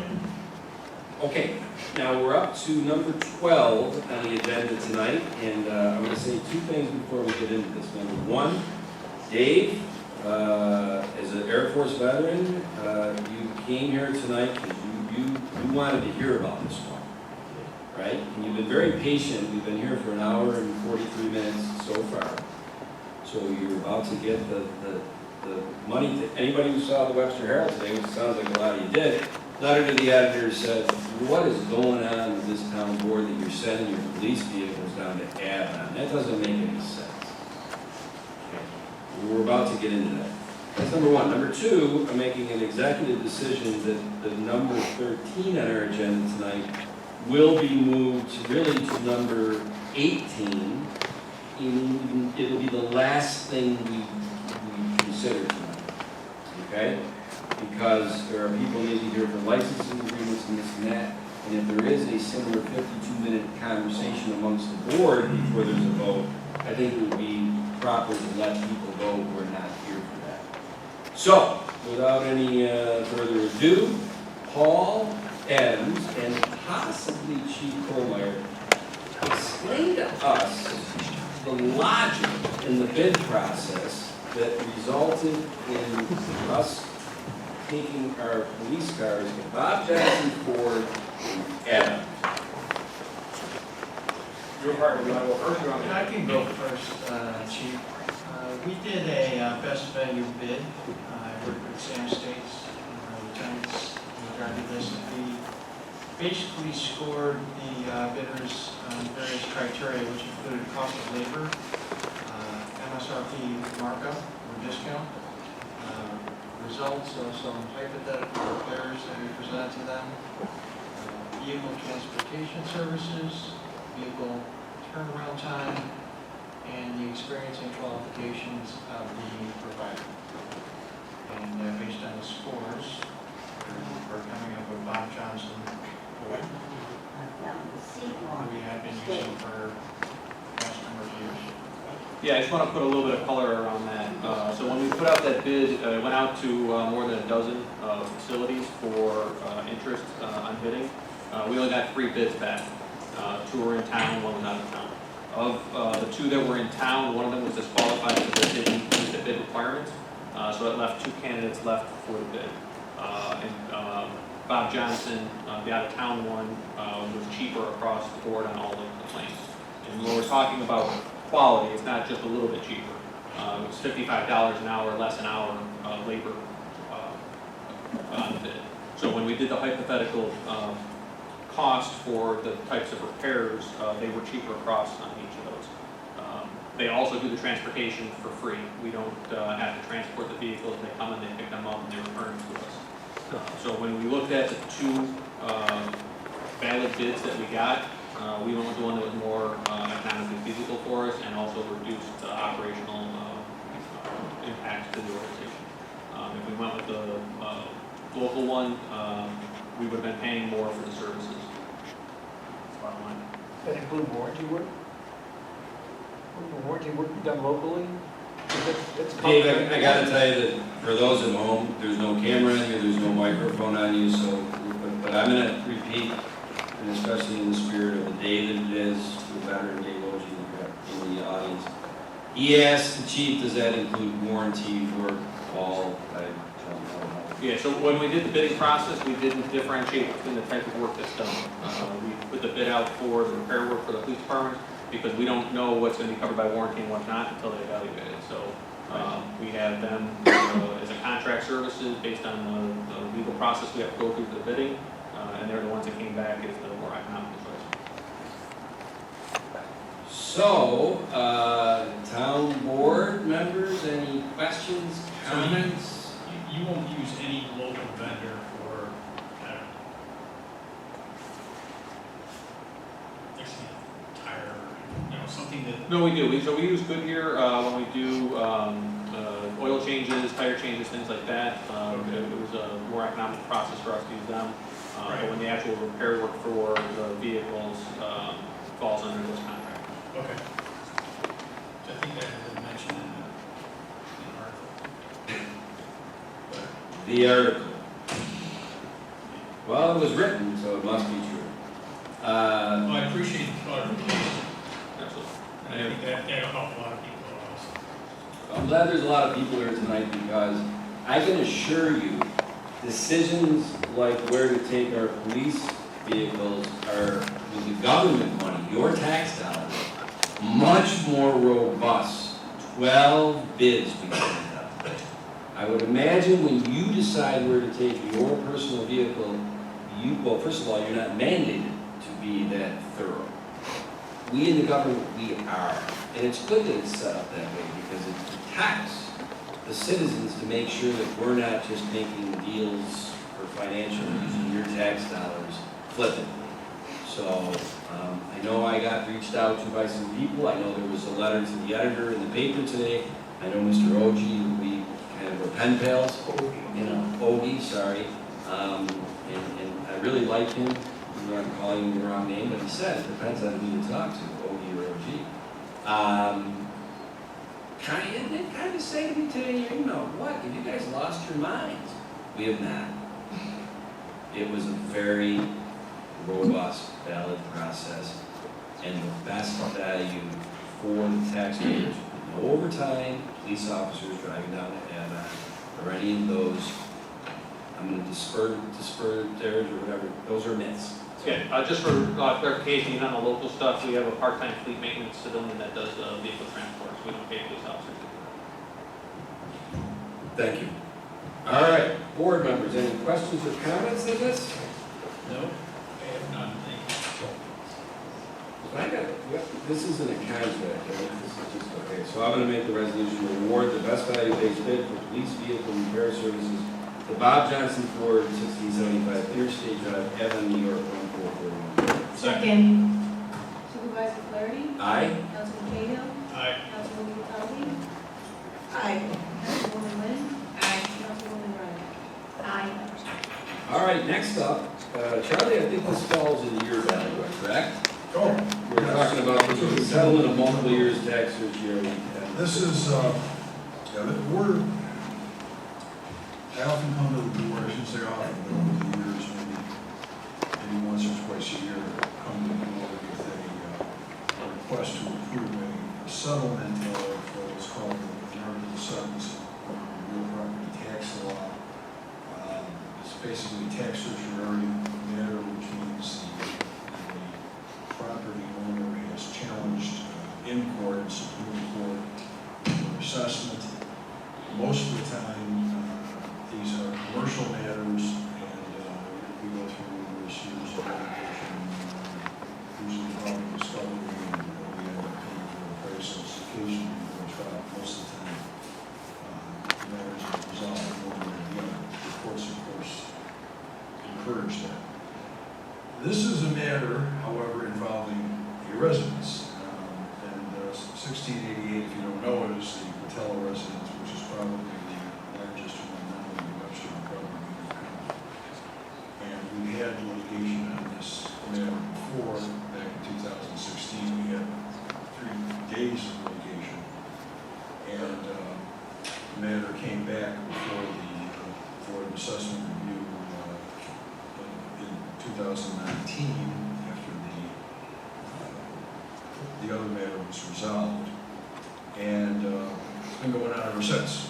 We've not resolved it, we've not gone to trial, we have conducted discovery, we have finally this year, in preparation and anticipation of a trial, which was to have been held last month,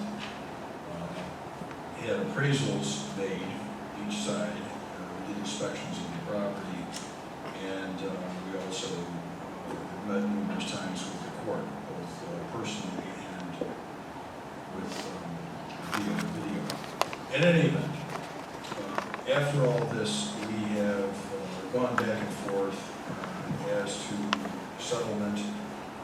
If it was possible, there was, to be honest, resistance on both sides. They kept on asking what we thought was too low, and we kept on asking for what was too high. And I'm not going to go into the details of the numbers, I'm not going to do that much, but we finally came to a conclusion, looking at our appraisal, which we have, and their appraisal, comparing them, and looking at the future, because this obviously is going to have an impact, it's a large home. The impact of the school district is much greater, and frankly, the school district is very much interested in having this matter resolved in this manner, as we're going to try. With a lot of these, you go to trials, you don't know what you're going to end up with. Oftentimes, the judge will come down somewhere between between the request of the petitioner and between what the actual assessment is. In this case, we have agreed on assessed value, and just to cut to it, I have, I believe, percentage for confidential amount. A lot of the details probably more than you want to hear. And we come down to, and this is town rates only, I'm not talking about the school district. We're talking about awarding refunds or granting refunds to the petitioner, to Mr. Becker and Mrs. Patella. And the amount of, the total amount is going to be $14,124.59. That includes interest. The interest is calculated on a yearly basis, and the numbers are different every year. 1 year is 6%, other year 2%. That is determined by the Department of Taxation and Finance, and I have no idea how or why they do it.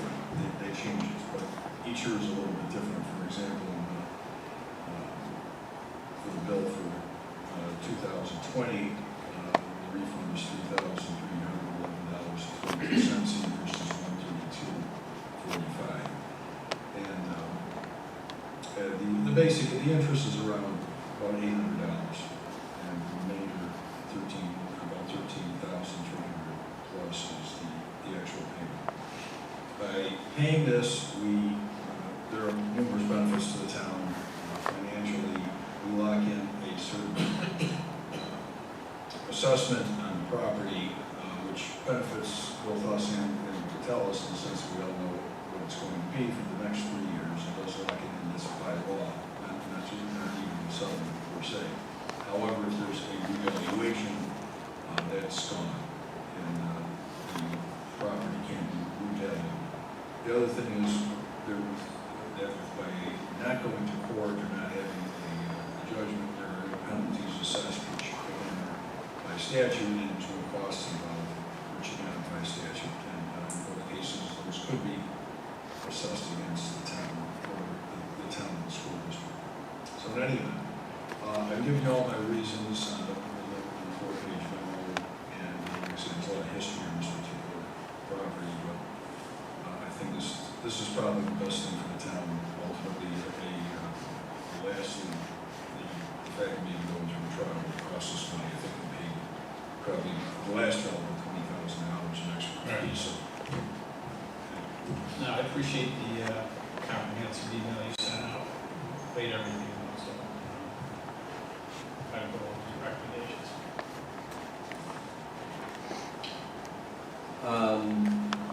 Charlie, what are you doing at 2 a.m.? You said that Wednesday morning at 2:09 a.m. Occasionally. Come on, man, you gotta sleep.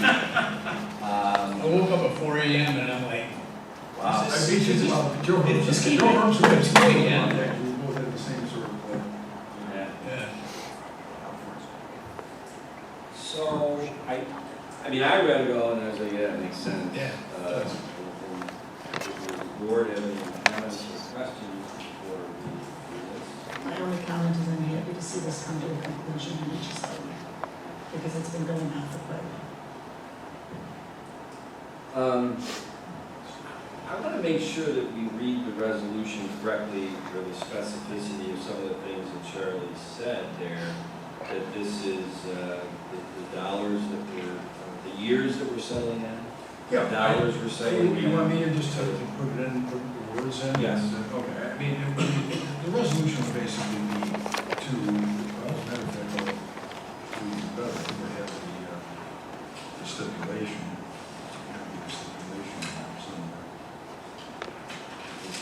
We have big files tonight. I it might be out of order, but I don't. Well, no, I didn't create a resolution for it. Basically, we're just gonna follow the stipulation of my memo. We are resolving to settle the ongoing litigation for the years 2019 through 2023. There's 4 years of litigation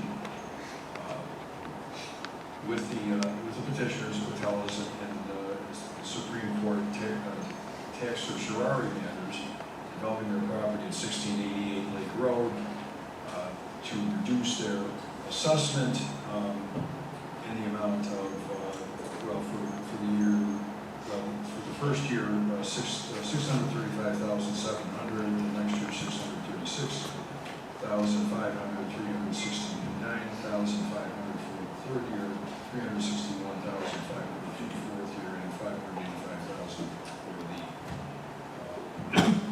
the fifth year. Now, indication is that these numbers are based on overvaluation that they have agreed upon and that we have ultimately agreed upon. The amounts to be paid to the Patellas in total for those years by the town would be $14,124.59. That includes interest, which is statutory, and the interest is determined by a yearly basis by the Commissioner of Taxation and Finance. That's what I'm asking. I'm asking to approve the payment. I'm asking to approve the settlement. That is my motion. Second. Supervisor Cleary. Aye. Councilman Cahill. Aye. Councilwoman Detalli. Aye. Councilwoman Wynn. Aye. Councilwoman Wright. Aye. Troy, I am so sorry, my friend. I hope, because, this isn't the most exciting thing to spend your Thursday night for 2 hours watching it being in town. Hopefully you enjoyed it up to now, but. Very Troy is here about a license agreement for a fence installation with a town drainage easement. I take it at your home. Yeah. I think we have the town board the necessary documentation, the big one being Pat Stevens, who is our highway superintendent and therefore oversees drainage. I think he gave the letter of approval on it. Right? Yes, you did. Okay. Troy, you can say anything you want, but we're, I think, ready to vote on it, but it's wait 2 hours if you want to, juggle or tap in. I have a question, a couple of questions, because it wasn't in the papers. What is the height of the fence? 6 feet. 6 feet, is it going to be 6 feet all around? Correct. Yeah. Okay, including the gate? Yes, that is correct. And the other question is, what are the material? Can you describe the fence a little bit? Yeah, it's one of those. Combination. It's a stockade. Okay. Yeah, it's nothing. I like to put that in because it's important to have it as specific as possible. If something happens to the fence down the road. Absolutely. You understand the license agreement with the town board's ransom is personal to you and this property. So Yes. it's not there forever, it's not like a variance. Correct. So it's a regular wooden stockade or? Yes, wooden stockade. Okay. Yeah, we're just putting it up because we have a little baby, 2-month-old, so he's out in the car right now, my wife, so. He's sleeping on the couch tonight. You know what? Wow. The next time one of these come up, we'll put it in first. I am sure. No, it's okay, I'm just messing around. Troy, you're going to become best friends with Charlie for the next week or so. I'm going to give you my card before you. Yes. Okay. Wow. I'm going to make a motion to approval of license agreement for a fence installation with the town drainage easement at 511 Sherborne Road, tax account number 064.08-1-18. Second. Supervisor Cleary. Aye. Councilwoman Wynn. Aye. Councilwoman Detalli. Aye. Councilman Cahill. Aye. Councilwoman Wright. Aye. Troy, I didn't think you'd be, your wife and child would have to sit out there until they're ready to graduate from high school. By the time we finish, the She fence won't be, insisted she wanted to listen from out there, so we heard the baby crying I out. was gonna say, by the time we're done, the fence won't be high enough for that child. Yeah. See, yeah, I gotta start looking at this closer. We can, especially. Yeah. He's smiling. He's a new father. Of course he does. Probably sleep deprived as well. Well, he said oh, 2 months? Yeah, she was the baby. I mean, if you have no Sure. Okay. All All right. 16. Yeah, 16. Dolly, this is so bittersweet.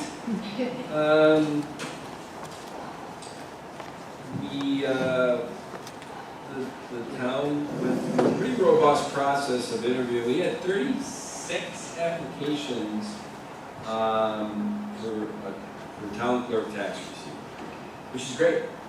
Narrowed it down from a very good pool to 5. Did some robust interviews that Patty Taldi and myself and Kim Doyle in the supervisor's office, Brayden Connor, head of HR.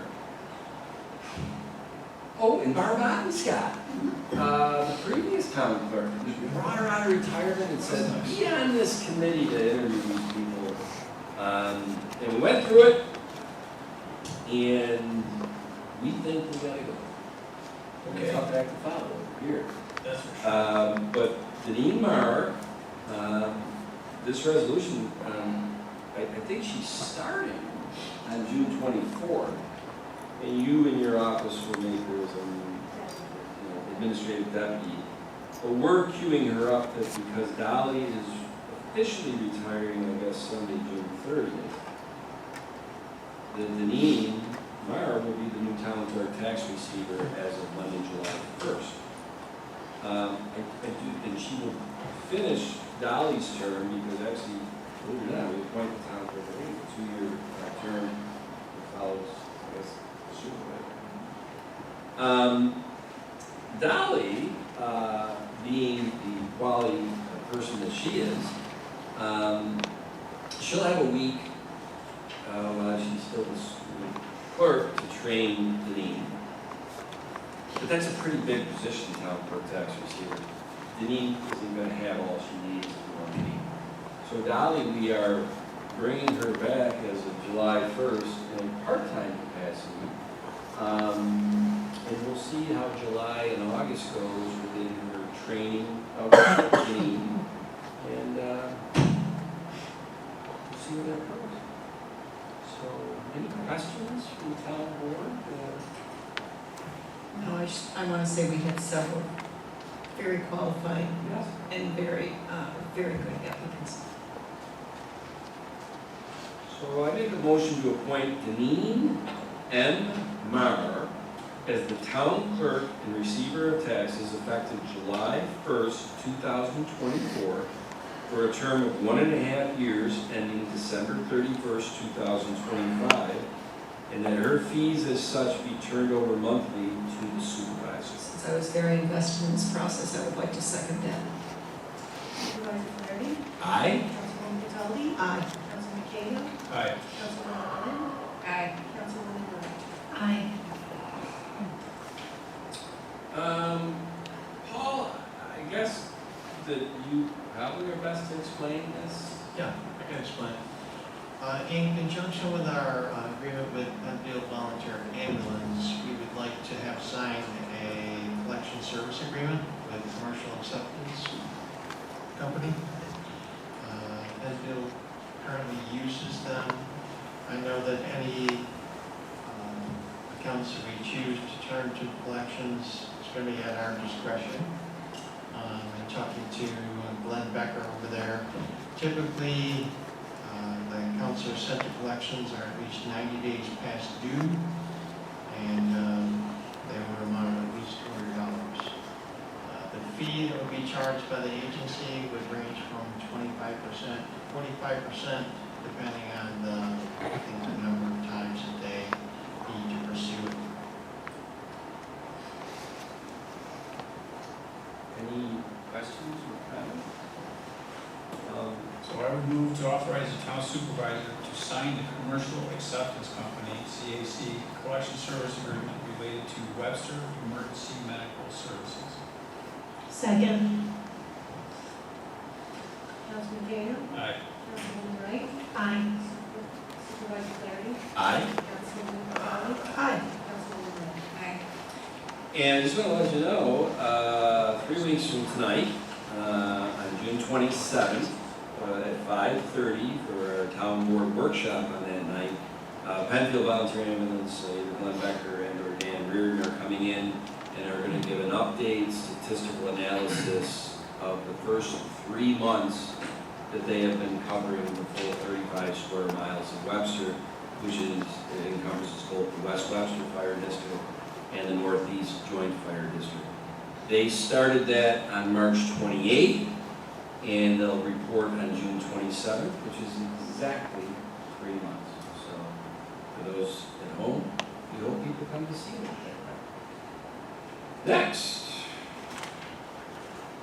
What are you doing over there, Josh? You getting rid of some stuff? Doing some spring cleaning, yes. Great. Well, I'm not going to belabor the point. I make a motion to approve the following items for recycling from the Community Development Department.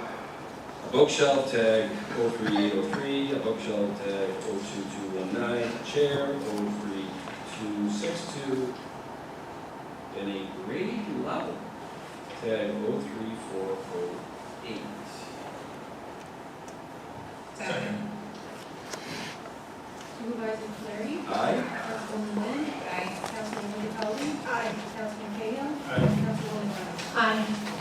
And we have a tabled item from the May 9th and the May 16th workshops and board meeting. Governor Hochul announced at the ribbon cutting for Fairlife on April 18th that New York State Empire Facilities Corporation, EFC, was awarding a $20 million grant to the town of Webster for their wastewater facilities, their sanitary sewer plant, the thing that I told you I find fascinating. We've been working with the attorneys and the various members of the EFC the last month and a half, and I think, Charlie, thank you, and Paul, and Patty involved, and we have the final contract language, and we are ready to have a sign, and I'm going to be very anxious to have Paul submit for reimbursement on this grant, because it's very different from a typical grant. A typical grant is very cumbersome in a lot of ways to get the money back from New York State.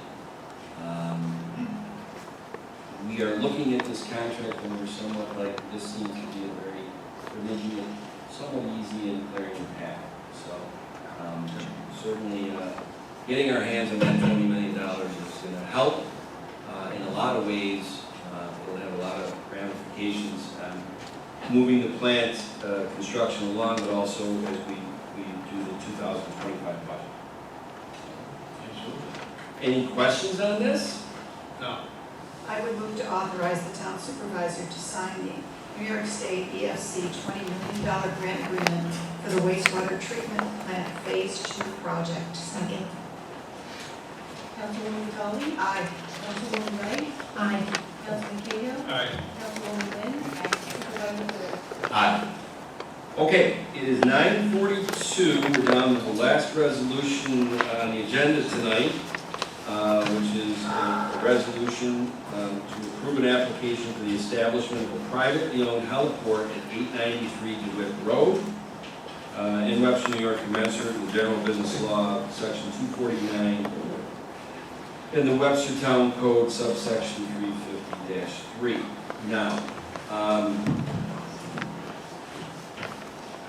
would say that one thing I did earlier tonight is I handed out to the attendees a timeline of milestone events and dates within the helicopter law, if you want to call it, over the last 20 years.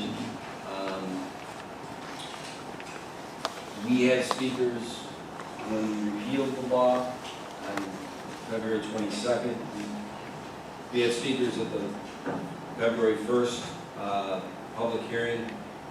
I think I counted, if I remember, 24. 12 were for, 12 were against. Tonight we had 12 speakers on this in the open to the public section. There were 6 for, 6 against. consistency, gotta say that.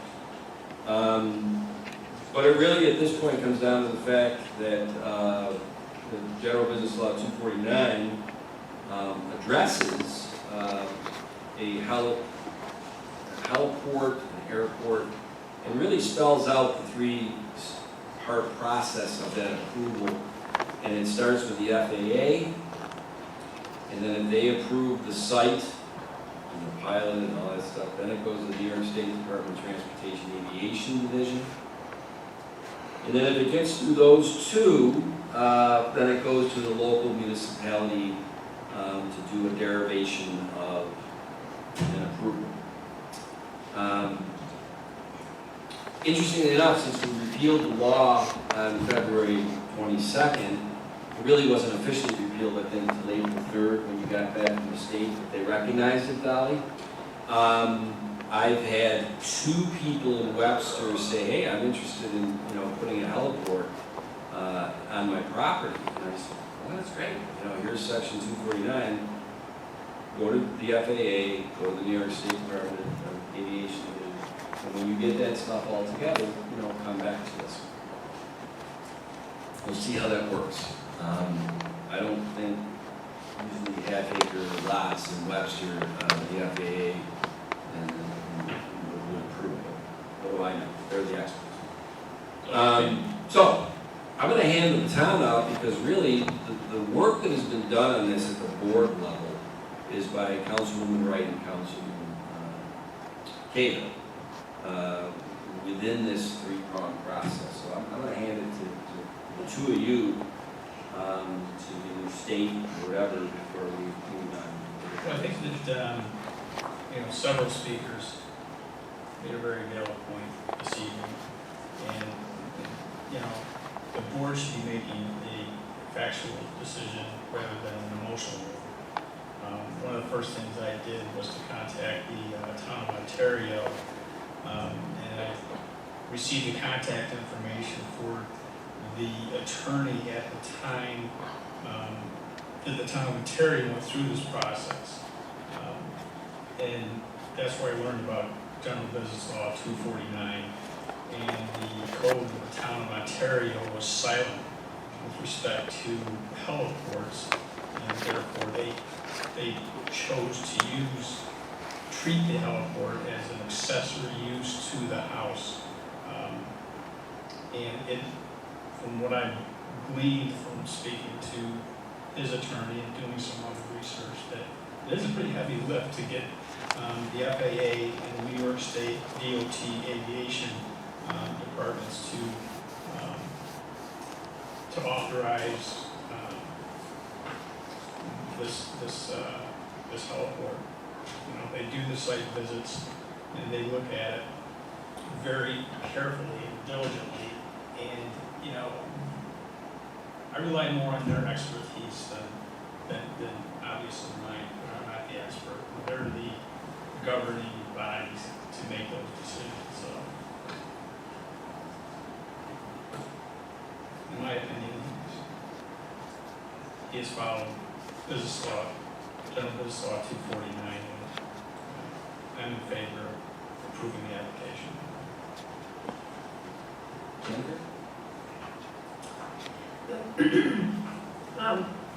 I agree with what John is saying.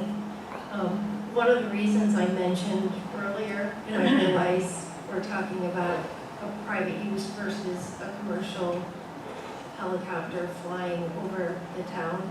My point for bringing that up is that helicopters can fly over the town.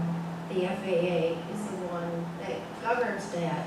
And there are uses where helicopters can fly that low. Not that this one would, but that it's legal to fly that low.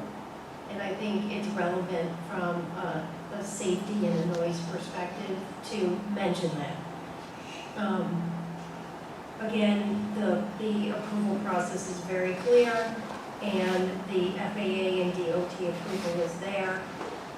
There's a lot of discussion today, and there was a lot of discussion before about noise.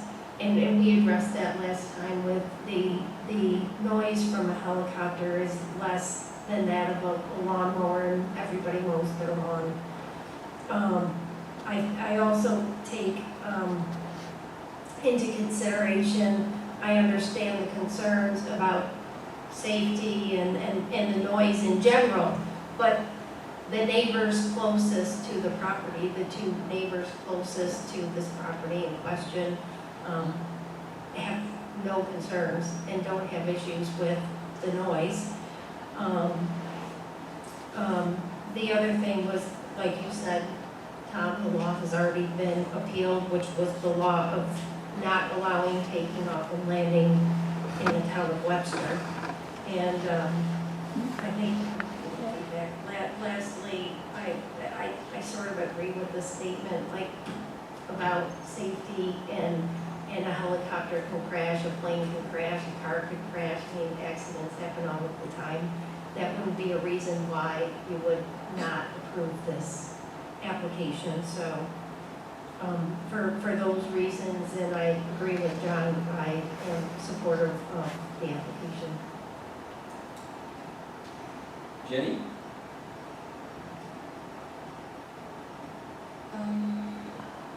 Well, after the situation, everything, getting both sides and everything,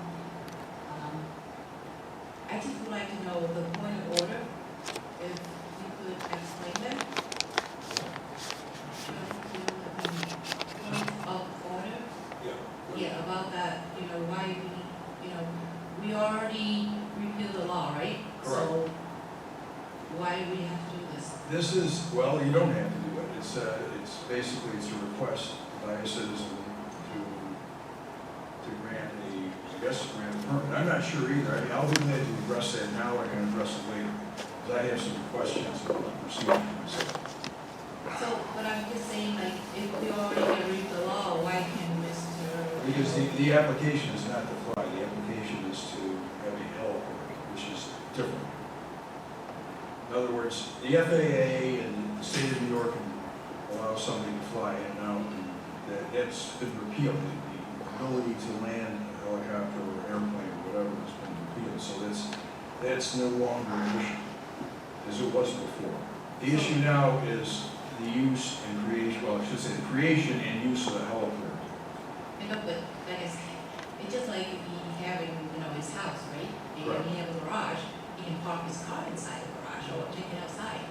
Well, but heliport is a separate structure.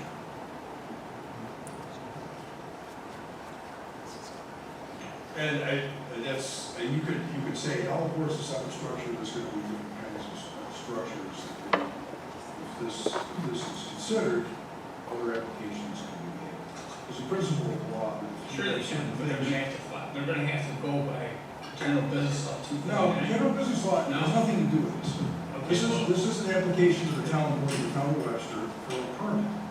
And it's not a special permit, so it's not under the special permit process.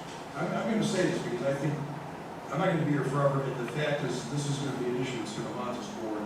Well, if you're gonna make legal statements, I would ask that we allow John's attorney, Jared, to take the podium. Well, you're not, well, John, you're not in court. I'm trying to give advice to the town board, it's my job. But I'm not an attorney, and I can't counter what you're saying because I'm not an attorney.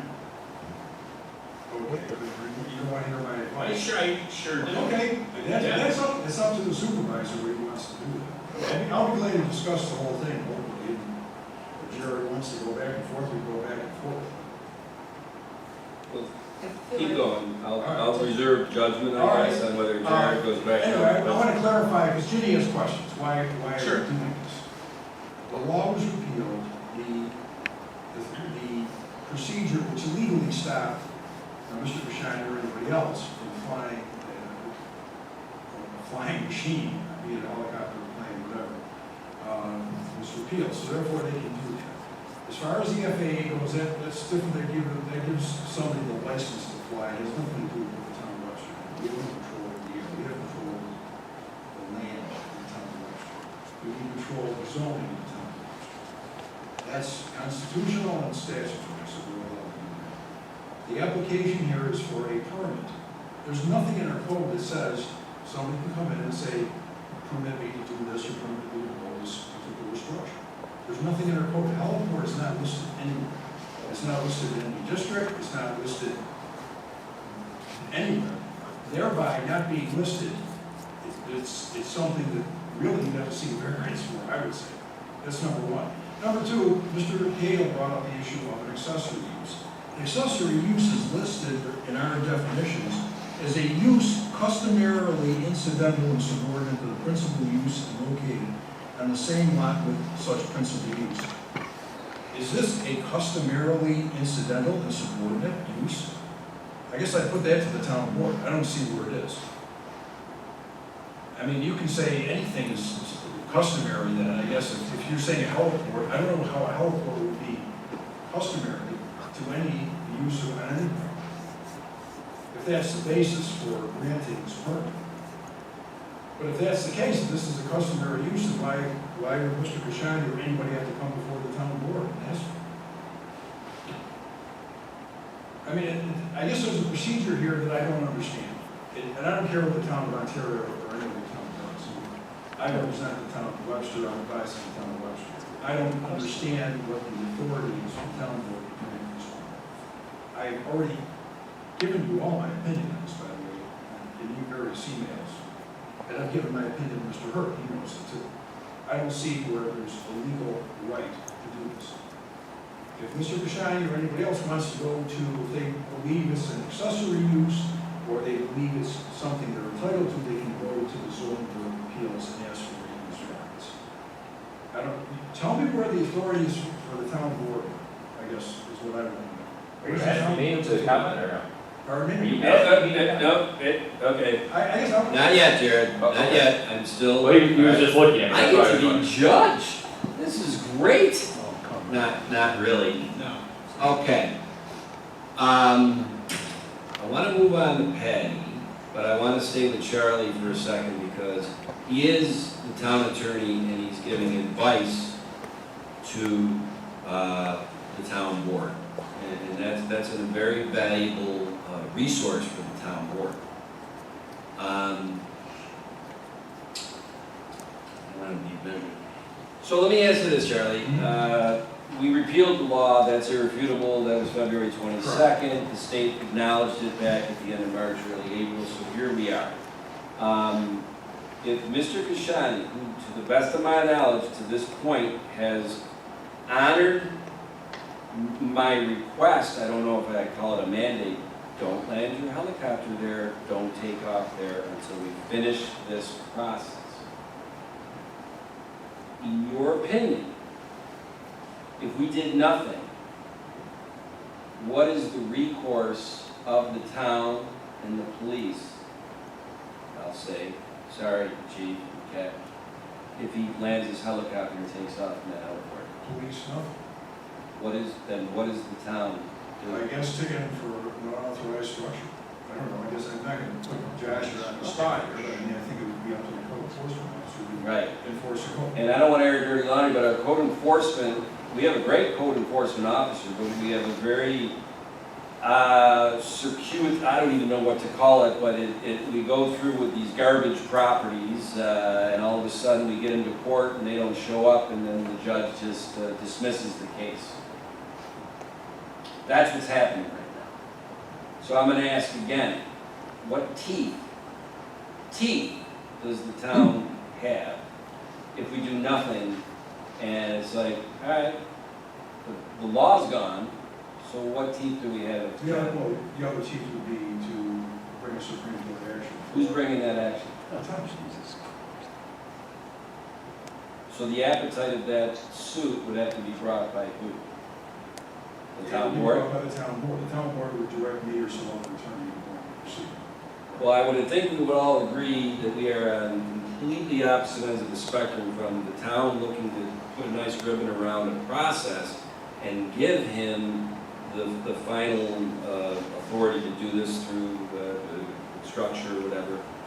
I don't think the town board in this configuration is looking to bring a Supreme Court action if he does land it, whatever. I can't speak for everybody, but whatever. Okay. So Patty,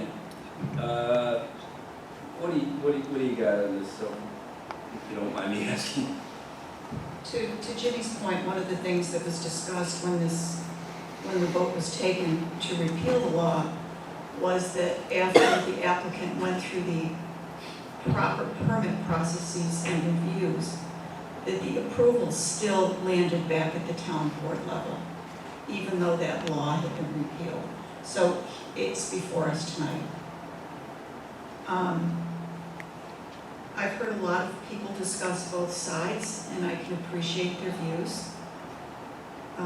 One of the questions, and I'm just going to put this out there, is that, from what I'm reading and from what I'm hearing from our attorney, it's not really within the purview of granting a permit, but since there is no limit on a flight path, can the town put that in some sort of permit so that we are confident that it's taking off and landing over his property?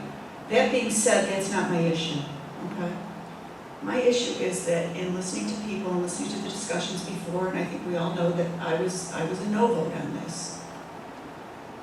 We talked about safety, we talked about noise, we talked about height, all of those issues.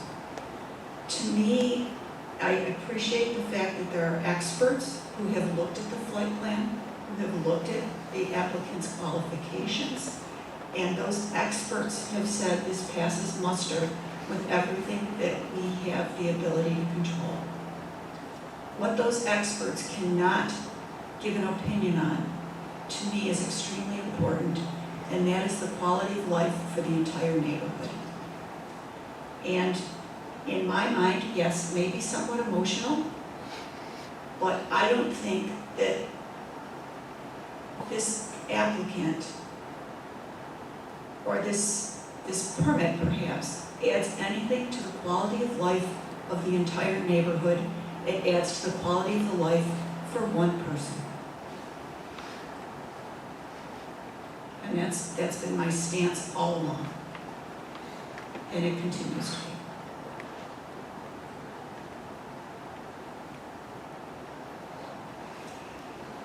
Okay. Well, I would say this.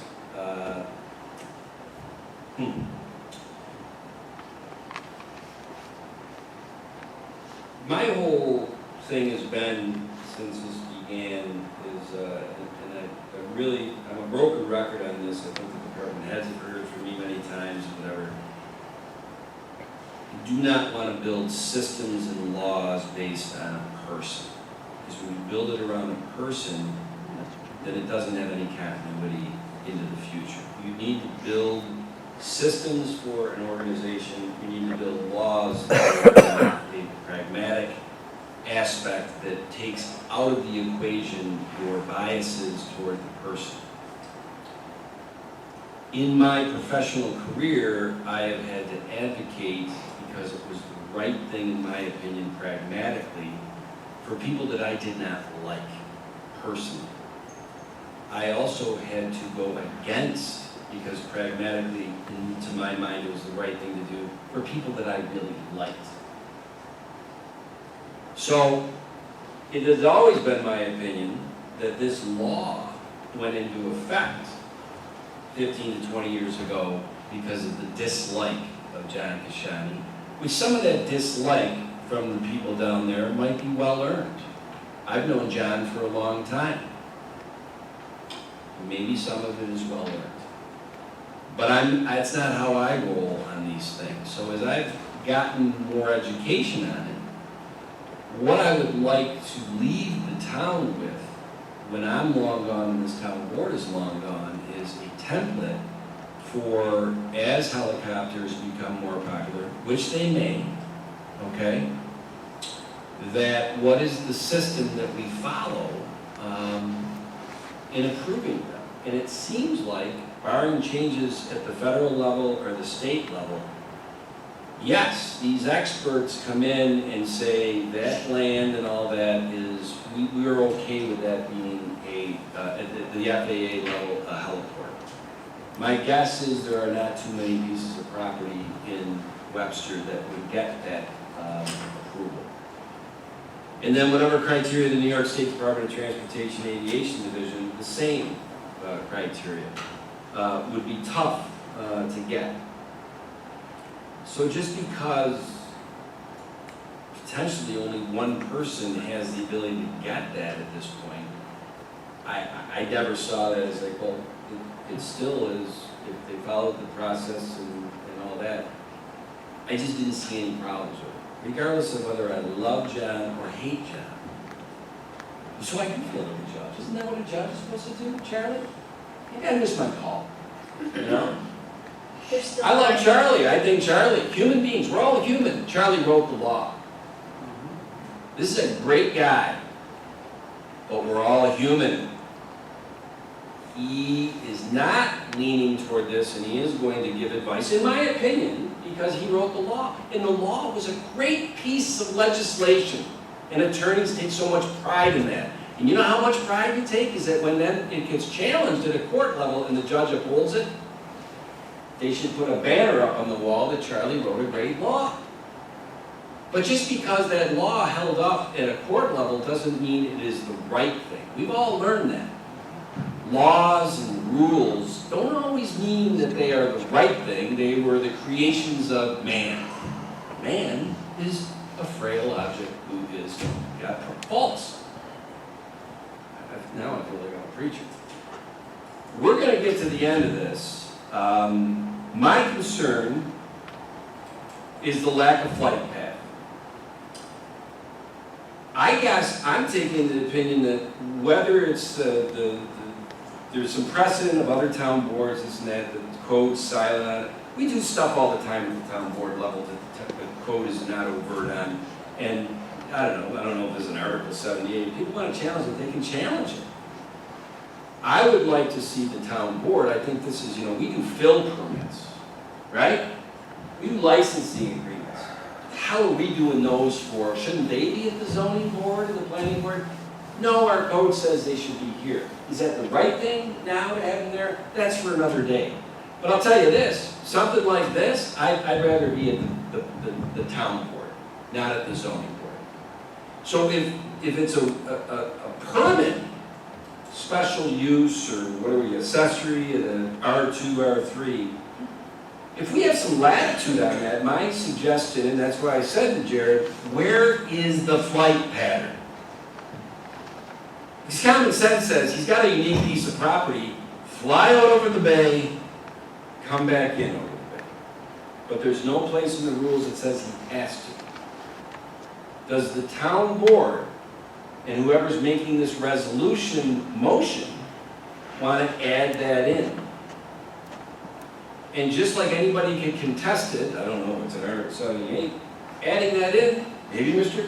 Kashani will contest that. I'm not going to adhere to a flight plan where I have to take off and go out west over the bay and then wherever he goes from there, and then come back in and come back over the bay. I don't know. So, John and Jen, you guys have done the heavy lifting. You want to make a motion on this. For my money, you do the accessory, the special permit, whatever, and the flight plan. Can I jump in for just a moment? Sure. I just want to make sure that I clarify my comments.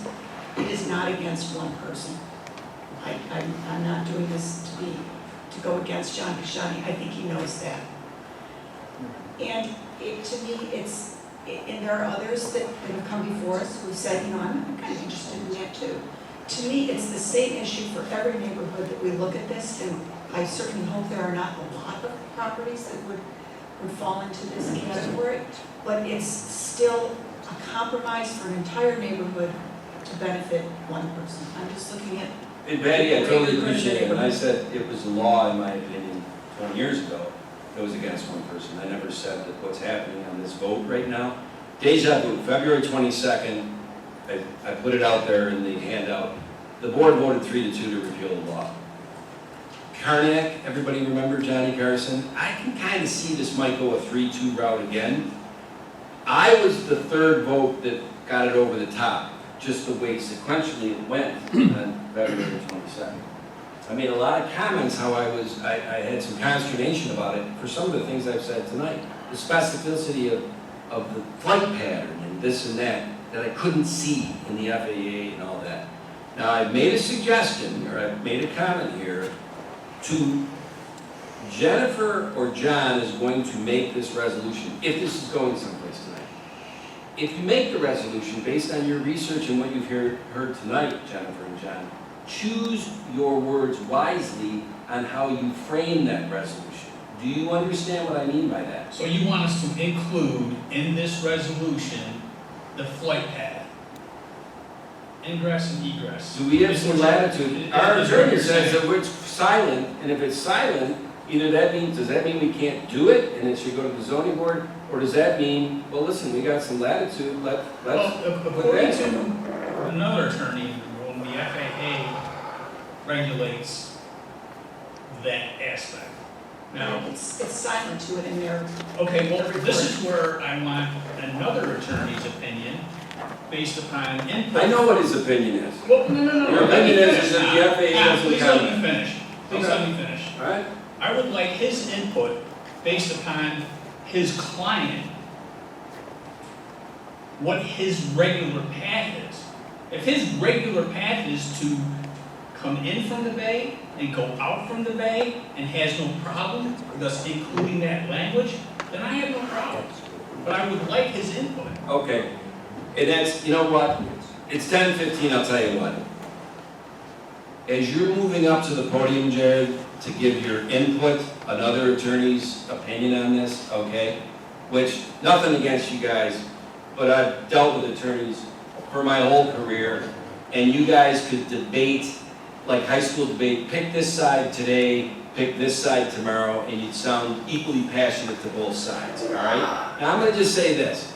We had a permit at the zoning board a month ago that basically had been issued by the zoning board several years ago for an in-home business. There was proof shown that they were breaking the rules of that in-home business, and the zoning board rescinded it, repealed it. So as you give your opinion, if we write this permit where we're saying this is what we expect the flight pattern in and out to be, and we adopt it, and we go on happily ever after, and then there is proof given that Mr. Kashani is coming in over all these houses in Landing, that would be grounds to come back to this board and repeal that permit. You're asking me for two different things. Go with his question first. So, And John, ask him what you want to ask. So if we include verbiage, just my understanding of the FAA, correct me if I'm wrong, okay? Who regulates airspace? the FAA, Do they regulate coming in and going out? they supersede everybody. They are the only agency that can regulate air. But That in is it. in the FAA's information, they did not overtly state, okay, you need to come in from this direction and go out from that direction, correct? They did not find it necessary. So, and keep in mind that right now, anyone can fly over any of these houses Correct. in the town of Webster, and there is absolutely positively nothing this town board could do. Right. Because they don't have the authority to do that. The FAA has the authority, if they found it necessary, to limit the entry and exit from John's property. Those experts did not find it necessary. New York State could have mentioned it. They did not find it necessary. So I understand, Supervisor, where your comments are, but the reality of it is, any helicopter could fly over these homes right now or tomorrow, and there's nothing that town board could do. But we're not talking about flying, we're talking about landing and taking off. But that's he's landing and taking off on his property.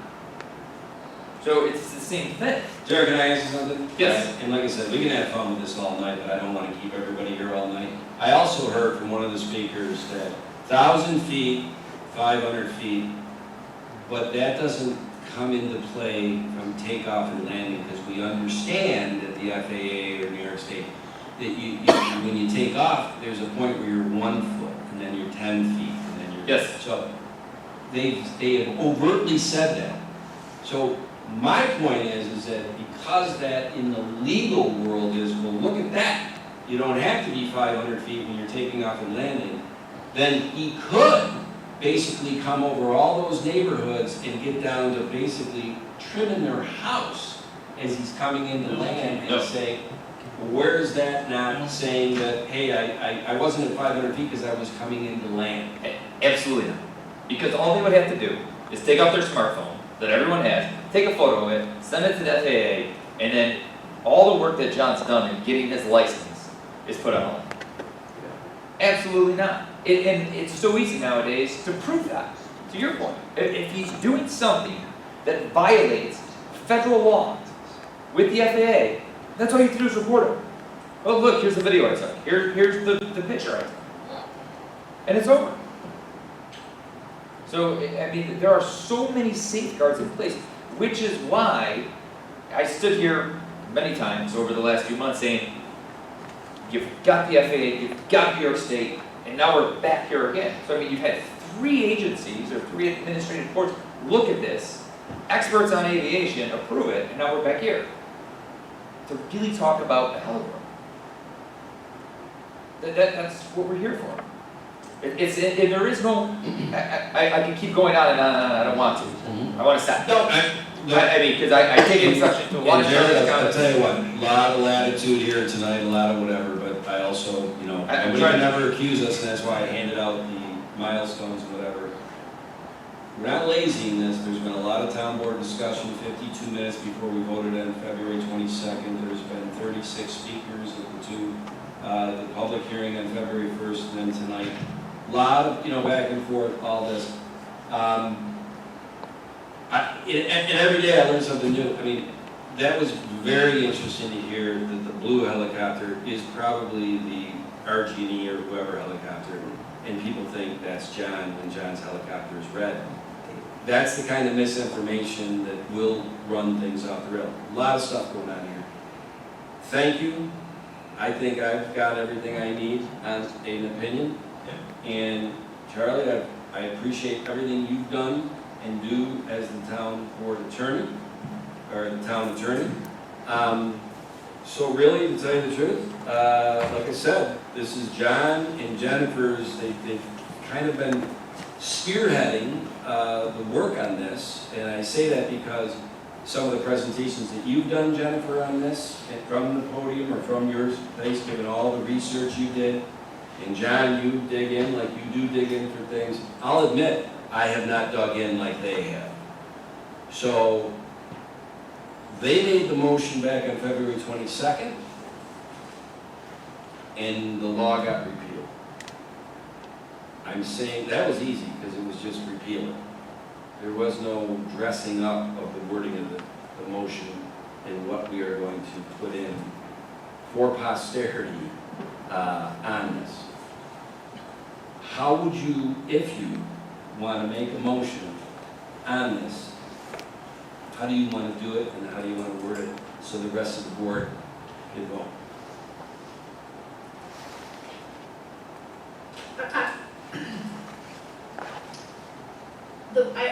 I'm not sure I understand, like, what you mean by how we want to word it. Are you talking about the wording it of governing a flight path, or just making a motion that this application is consistent with the process of FAA, DOT, and Business Law 249? Because that's basically what's before us, correct? I think the problem, sorry to interrupt, but I think the problem is there is no process. We are not the FAA, we are not the state of New York. There is no process here. I don't understand exactly what they're seeking, to be honest. They want approval by the applicant. And he wants his approval, he wants the town to approve apparently the use of a heliport. Problem is, heliports are nowhere found in our code. They are nowhere permitted in our code. That's number one. Number two, if if you're seeking a permit, there has to be a process for a permit to be granted. Planning board has a process, which is written into our code. Town board has a process for many numerous uses, among which is not this. And I think zoning board has permit process. But there's nothing here, so I'm not exactly sure what we're granting. If you grant it. That's number one concern, and that's a major concern because it just doesn't apply to John or the heliport. It could apply to anybody coming here and say, we want approval for this. We're just gonna come in, it's nowhere in the code, or we're gonna ask for approval for this. It could be anything. I don't know what, I'm not gonna strain my imagination to come up with other things, but that's my major concern, because that will come to haunt the board down the road. And as many conditions as you put on it, and assuming nobody challenges, and that's a big assumption, because there may be people out there that would challenge an approval of this. You're still going to have other people that are going to piggyback and come in with very, and I'm not just talking flying machines, it could be numerous other things that we can't even think about right now. So anyway, just keep that in mind. It's a big deal. This is a bigger deal than it appears. Frankly, we had a process that we developed, but we never put it in place for something. It's okay, that was a long time ago and that left. That's still on around. And I would just say this, and look, when a code is silent to something, it doesn't mean it is prohibited, but it doesn't mean it's allowed.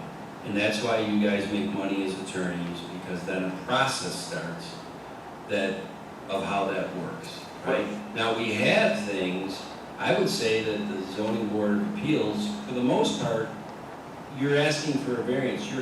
Everything the zoning board of appeals does is a request to do something that is outside of our code. But our code says that it can be 3 foot high, and you're asking for it to be 5 foot high. I'd have to go back in the zoning board to say, do you guys deal with various requests on things that are silent, that you're asked to, as a zoning board of appeals, determine if it's prohibited because it's silent, or if it's allowed? I'm a data guy, we don't have time tonight to go look at that. At least my experience, and Josh, you've been overseeing the zoning board for a long time. Am I right in assuming the variances are, here's what our code says, overt, not silent, it says 3 feet, you want it to be 5 feet. Did you recall the zoning board of appeals doing stuff that is on stuff that is silent in the code? That now the zoning board is asked to say, is that mean it's prohibited or is it allowed? I'm not going to put you on the spot. I would rather have the town board, the governing entity of the town, who can always, any resolution we make, any local law we make, could be contended by lawsuit, Article 78, this and that. Every resolution we do 400 a year, right? So if we pass this, no matter how we do it, I'm not delusional to think that it couldn't have some group of people that come and contest it and whatever. But I go back to, if we don't do anything, I still don't hear, Benny's landing the helicopter there, and I know what our code enforcement is, and I know whatever. And so what? We go home and say, well, we've done everything we can do, and then the neighbors are like, what are you going to, well, you can send it to code enforcement, but, I'm going to just be honest with you, the neighbors. The code enforcement right now doesn't have any bite. They'll issue some tickets on that because it's not an allowable use, and they'll go to court, and then I know how it works. If he doesn't show up at court, then it gets dismissed. That's fun. You think you're mad at us now? You'll be really mad at that time. So, what is it? And I appreciate, okay, that there's a lot of passion about this, but I'll tell you what. I guess why they pay me the big bucks, I'm the supervisor. I'm going to make a motion, all right? And you can do the sequence any way you want, okay? And I'm going to explain why I'm making the motion as I make it.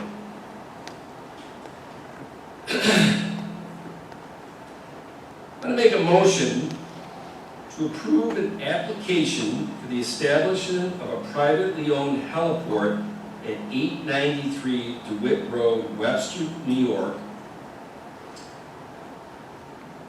as an accessory building, or I'm sorry, an accessory unit, accessory use,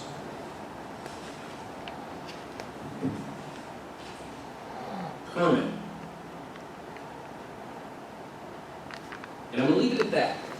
I'm gonna tell you why I'm gonna leave it at that before you vote on it. Because the more and more I hear from the naysayers and the positives and this and that, and the sound, and they're over my house and this and that, you know what, Jared? You made a very good point here. This is 2024. If he is hovering over someone's house and pulls that crap, pull out your camera, take a picture, send it to the FAA, and I do believe he's done. And that's why I'm leaving it clean and not all of the stuff that, but I wanted to talk about it. A flight pattern and this and that. But that's my motion. Should I read it again for clarity as each board member votes on it? Or does everybody understand the motion I just made? I don't understand this. You're establishing a permit rather than granting an application. I think you're. Okay, well, you know what? Then strike it. And I'm gonna put it right back to John and Jen. If you don't like my thing, then take control of it. All right, I will move to approve an application for the establishment of a privately owned heliport at 893 DeWitt Road, Webster, New York, commensurate with General Business Law, Section 249, and Webster Town Code, subsection 353, which is silent with respect to heliports.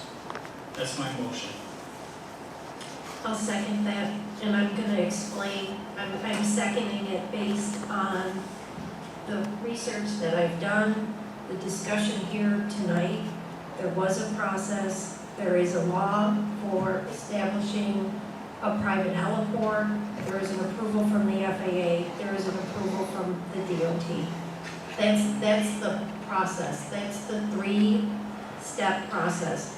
And I'm not an attorney, but in law, you have cases that are precedents, and the town of Ontario did the, has the same law. This is the process that they followed, correct? So we're actually following a process that was done in a neighboring town. So that is why I'm seconding that motion. Councilman Cahill? Aye. Councilwoman Wright? Aye. Councilwoman Cataldi? No. Councilwoman Wynn? Aye. Supervisor Finley? Aye. Okay. And that concludes the formal meeting tonight. We'll do our round table. And let's start with... Do you want to do we're going to do our round table because I think there's some announcements that people want to make tonight. Josh, anything? We've just been busy welcoming 4 new employees to the engineering department and getting them up to speed right before the busy construction. Great. Jenny? Okay, Thank you, Board. as a liaison for the Webster Museum, I would like to congratulate Sophia Morat, a senior at Webster Shoulder High School. She will be graduating with an average GPA of 95.3. And Sophia will be attending MCC and then transferring to RIT for major in museum and studies. As always, please come out to support our Webster Museum and our Webster Library. They exist because of all of your support. There's a lot of activities going on this summer, so please check the details online. And I hope everyone have a wonderful evening, and thank you for coming out today. God bless America. Thank you, Jimmy. Jen? I'm all set. All right. Dolly, anything? Okay.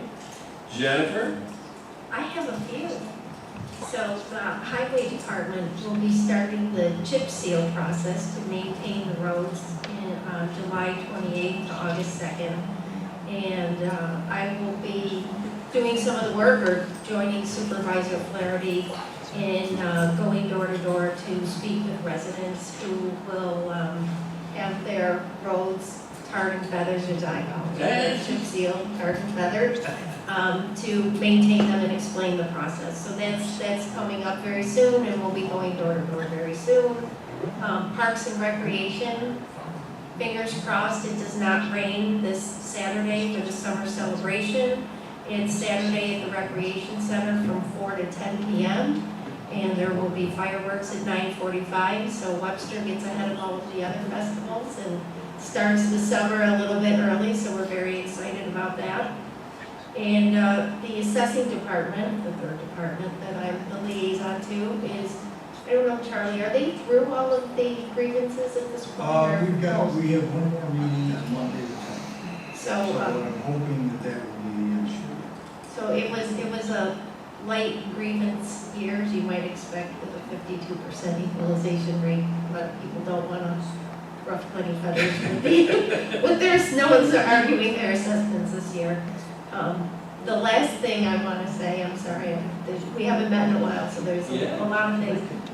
I can't wait till we reconfigure the room, because you were talking to people out there, and there was something happening that I can't even see. Like, I can't, my seat here, I'm disadvantaged, like, I can't see it. I don't know if that post is going away though, is it? I don't think It's structural, I But believe. like, it's structural, but like, if you set four chairs that way, Yeah, we're there's correct. no We're working chairs. on Shift everybody this I don't way. think the beam is going, or beam. Well, that's not Yeah. going anywhere. I get it's structural, but Yeah. it's such No, no, a disadvantage to yeah, no, sit you're right. there and not be able to Right. see. The feng shui of the room will be very different in a month or two, we'll call it that. The feng shui, right? Isn't that what they Like, call that's it? the vibe, that's your vibe. No, what is it, Latin? That's what I was Curious. Yeah. Same thing. Patty? Thank you for mentioning the summer celebration. I was hoping someone would, in the interest of time and getting us all home at some point this evening. It is now 25 to, I'd say 11 does. Well, that's I only I have nothing to add. Oh, thank you, Patty. And Charlie? Oh, you want me to say something, don't you?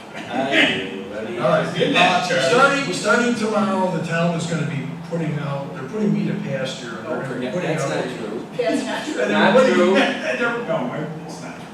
It's not true. I'm gonna be leaving the town attorney position in a year or so, June. What do you call it? I don't know what you wanna call it. Request for. RFI. Well, an RFI to see law firms and what they could propose, but also in parallel individuals to see if there's another charity out there. But I think it's a very, and actually I've been reading the town about this for a long, long time, and people just want to get deputies. But I think it's a very good idea to start this process as early as you can, because the job is become much more complicated than it used to be. Just look at the type of matters we have. Right, well, That's a good example. it is. But anyway, so that's the deal. The deal is that, I will be, leader. But you won't, he'll be leaving the position of town attorney, but I think what we've discussed is you will still be in a position doing stuff with the town. Oh, yeah. Dealing No, with of course. tertiary Of work course. and the grievance stuff. Yes. So that's where Charlie's saying he's being put out to pasture. That's a Fake promise I've news. made. I will, absolutely. No, I will be around. I think, our Rob's got made a good example of that. And helping Dolly out, I think that's why I think it's great. It's great to watch it. Looking ahead and planning it. Yes, I'm not losing the town.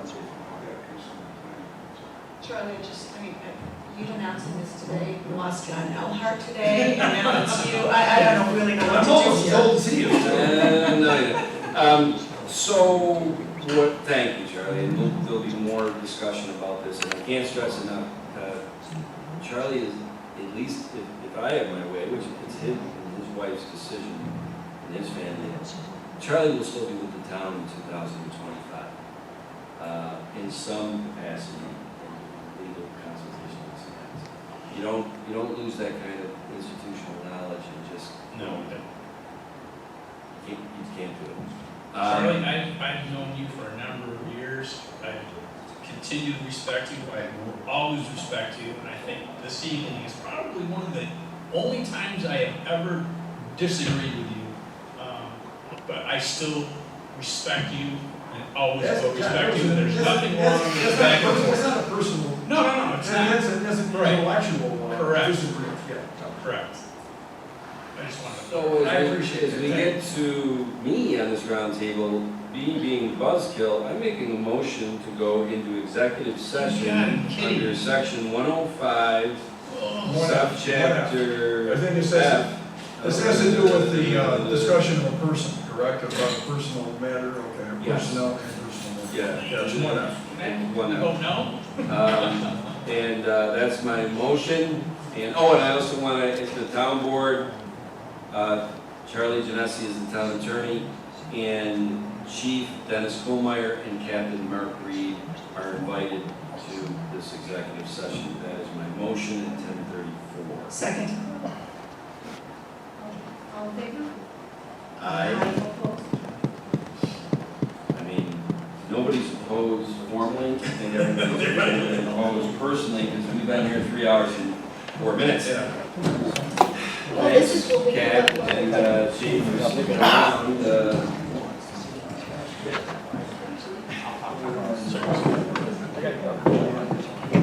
Sure. Yes, I'm gonna.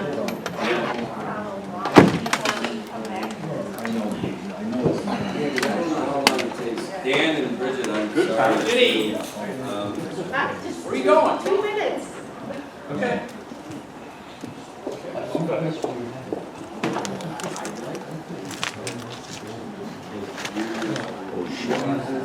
Well, you have